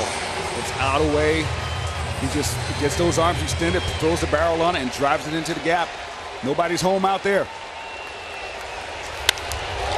outs. Base runners are moving on the crack of the bat, so no chance to get anybody. Loney now with Cespedes at second. 8-6 Mets in a game that the Marlins led 6-0. The Mets have gone on an 8-run run.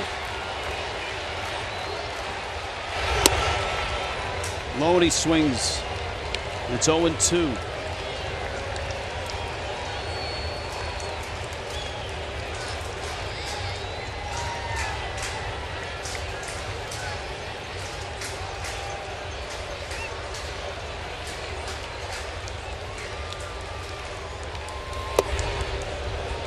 Changeup misses away. And of course, we said it about 3 innings ago.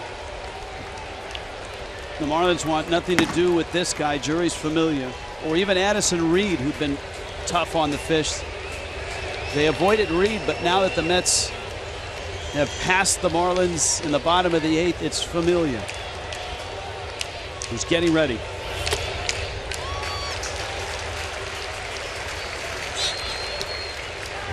Bearclaw, Phelps, Rodney.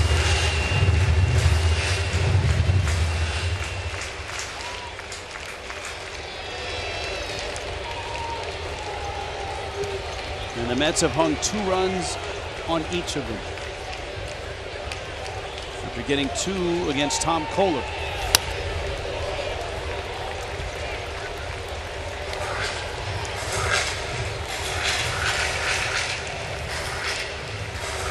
The other thing is this. Rodney, throwing for the 2nd consecutive night, has thrown 25 pitches. Everybody that's come out of the bullpen today has had, some extensive pitch counts added to their totals, and he strikes out Loney. So from 6-0 to down 8-6 going to the 9th, and the Mets are on top.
Florida is brought to you by Southwest. Transparency, low fares, nothing to hide. By Dodge, visit Dodge.com or your local dealer today. And by your South Florida Honda dealers. Well, as you look at the line score, look at the first 4 innings. A 6-0 lead. The Mets made it 6-2 against Tom Kohler. But the Marlins bullpen, set up the way they wanted it, has given up 6 runs. Juan Lagares stays in the game. The Gold Glover of a couple years ago is in center. Sending another Gold Glover over to left. Yoenis Cespedes.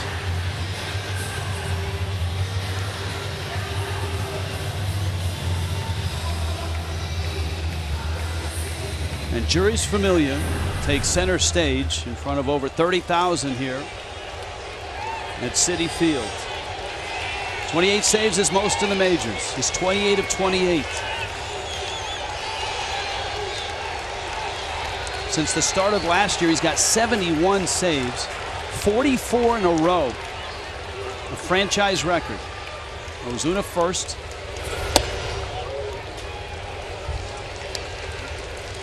And it's 1-0. Ozuna 1 for 4.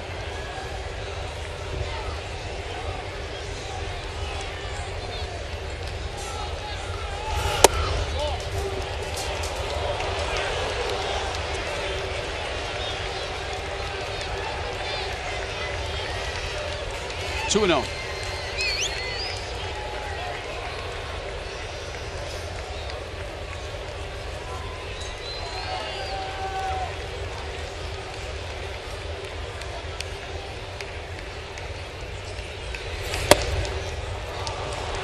Three and 0.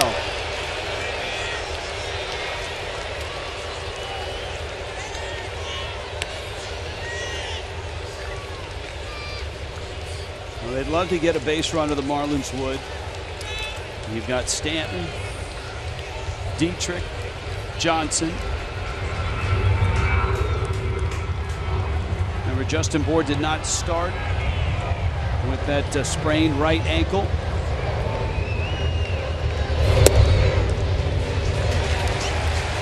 3-1. See the sink on that 91-mile-an-hour fastball. There's a look at Bour.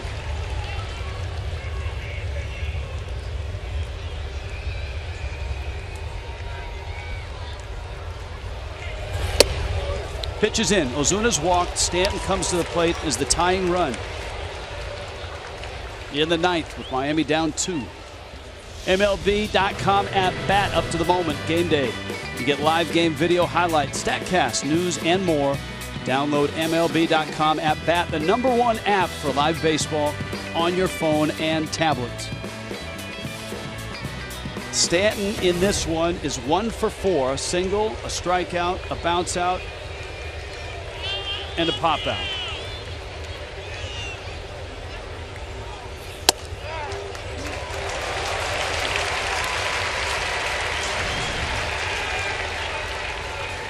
Oh, and 1.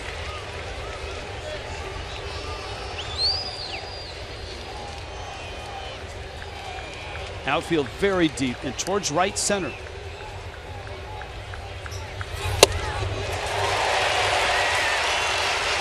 Yeah, that's that one-handed swing again, Rich. That's how you know a player's rhythm is off, or if he's just not really seeing the ball well. And look at how far that ball is off the plate. You know, just not recognizing. And it looks like he's standing. Remember when they got him a little bit crouched down? Looks like he's standing back tall again. Familiar with that great sinker. Buries it again down and in. This time Stanton holds up.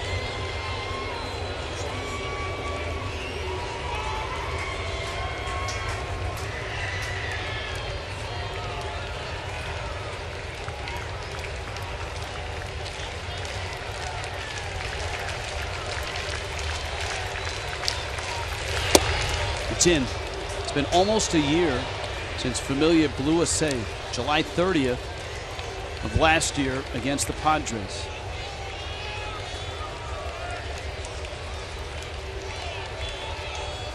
Two and 2. Ozuna at first.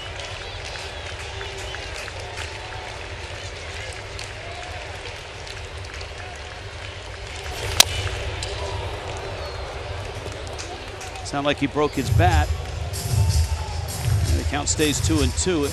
And Familia staying with that down and in sinker.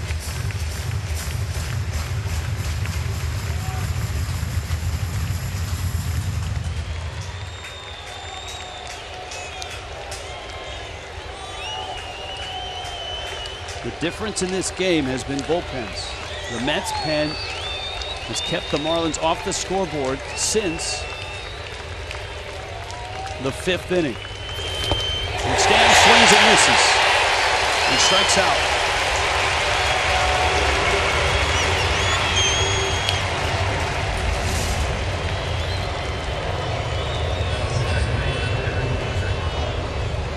You see on Fox Tracks, watch where this ball lands. That's in front of the plate. Yeah, it lands right by his front foot as far as depth in the batter's box. Now Dietrich. Dietrich, a line drive single his last time up.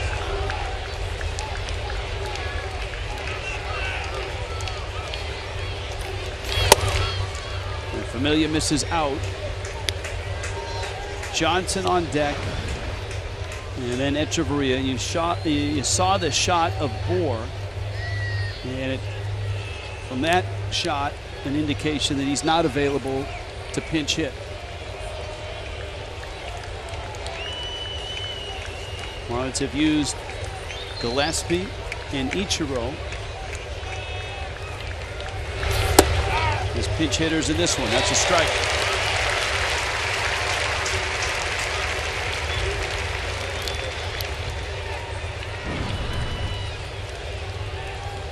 I don't know that Curtis Granderson can play any deeper in right field.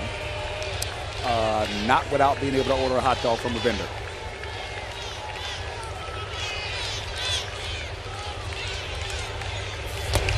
In the dirt. It's 2-1. There's no doubles, but that's like, I don't know where that is. Was that no communication? Like, you can't even see him out there that far. Obviously, they want to cut a ball off in the gap, but it certainly opens up everything in front of him. And Dietrich swings to a breaking ball. That's where Familia went to get his strikeout of Stanton. And he's 2-2 on Dietrich.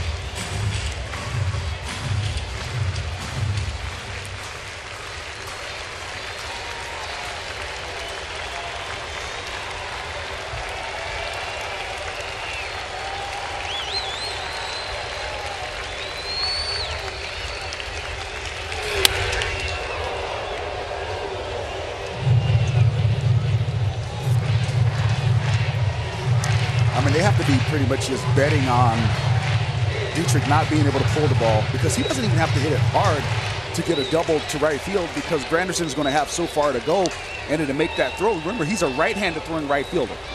So that's his glove side is to the line. So it's a tough move for him to go all the way that way and then throw the other way. 2-2. Dietrich up the middle, off the glove of Cabrera and into center field. Dietrich around first will hold. Ozuna ends up at third. And the Marlins have runners at the corners. Second hit for Dietrich. Asdrubal Cabrera is a sure-handed shortstop, but not a lot of range. This ball just finds its way. Dietrich does a good job getting the bat on it. We've seen Echeverria make contact, not quite come up with balls today.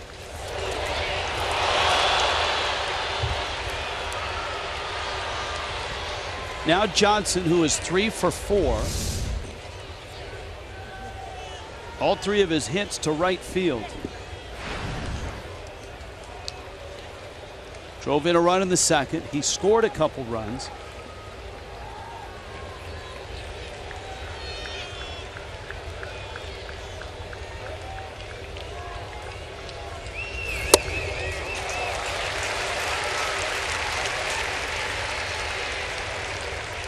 0-1.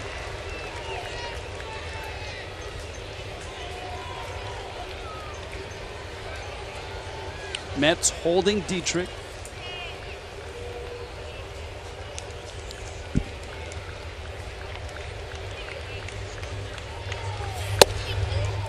And Johnson takes in.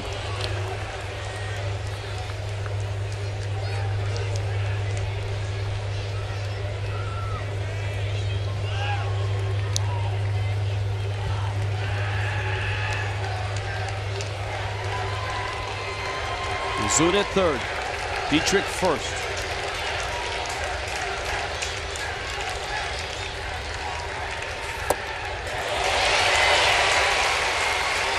Good stuff. That ball, 95 miles an hour, drops. Great movement on a fastball from Familia.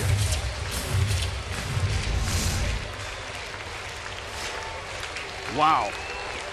Yeah. And that's a fastball. That's not a slider with that much descent. 95 miles an hour, and the ball just moves like that. 1-2 coming.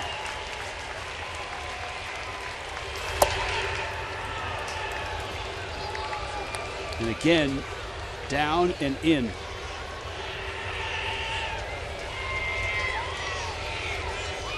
What's that old saying? If it's high, let it fly. If it's low, let it go. Yep, that used to be the old terminology for knuckleballs.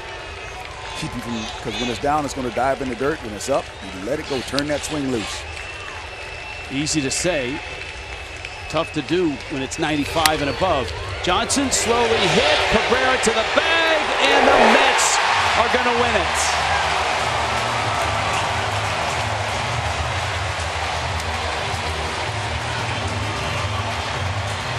And this one, a real tough one to take for Miami. A strength of the Marlins this year has been their bullpen, and this afternoon on the 4th of July, it fails them. AT&T high-speed replay. It was 6-6, bottom 8. Yoenis Cespedes knocks in 2. And that came with 2 outs against Fernando Rodney. And yeah, the Mets are on a nice roll after sweeping the Cubs. They take the first of 3 from Miami. Marlins Live is coming up. The Mets win it in come from behind fashion. 8-6 the final.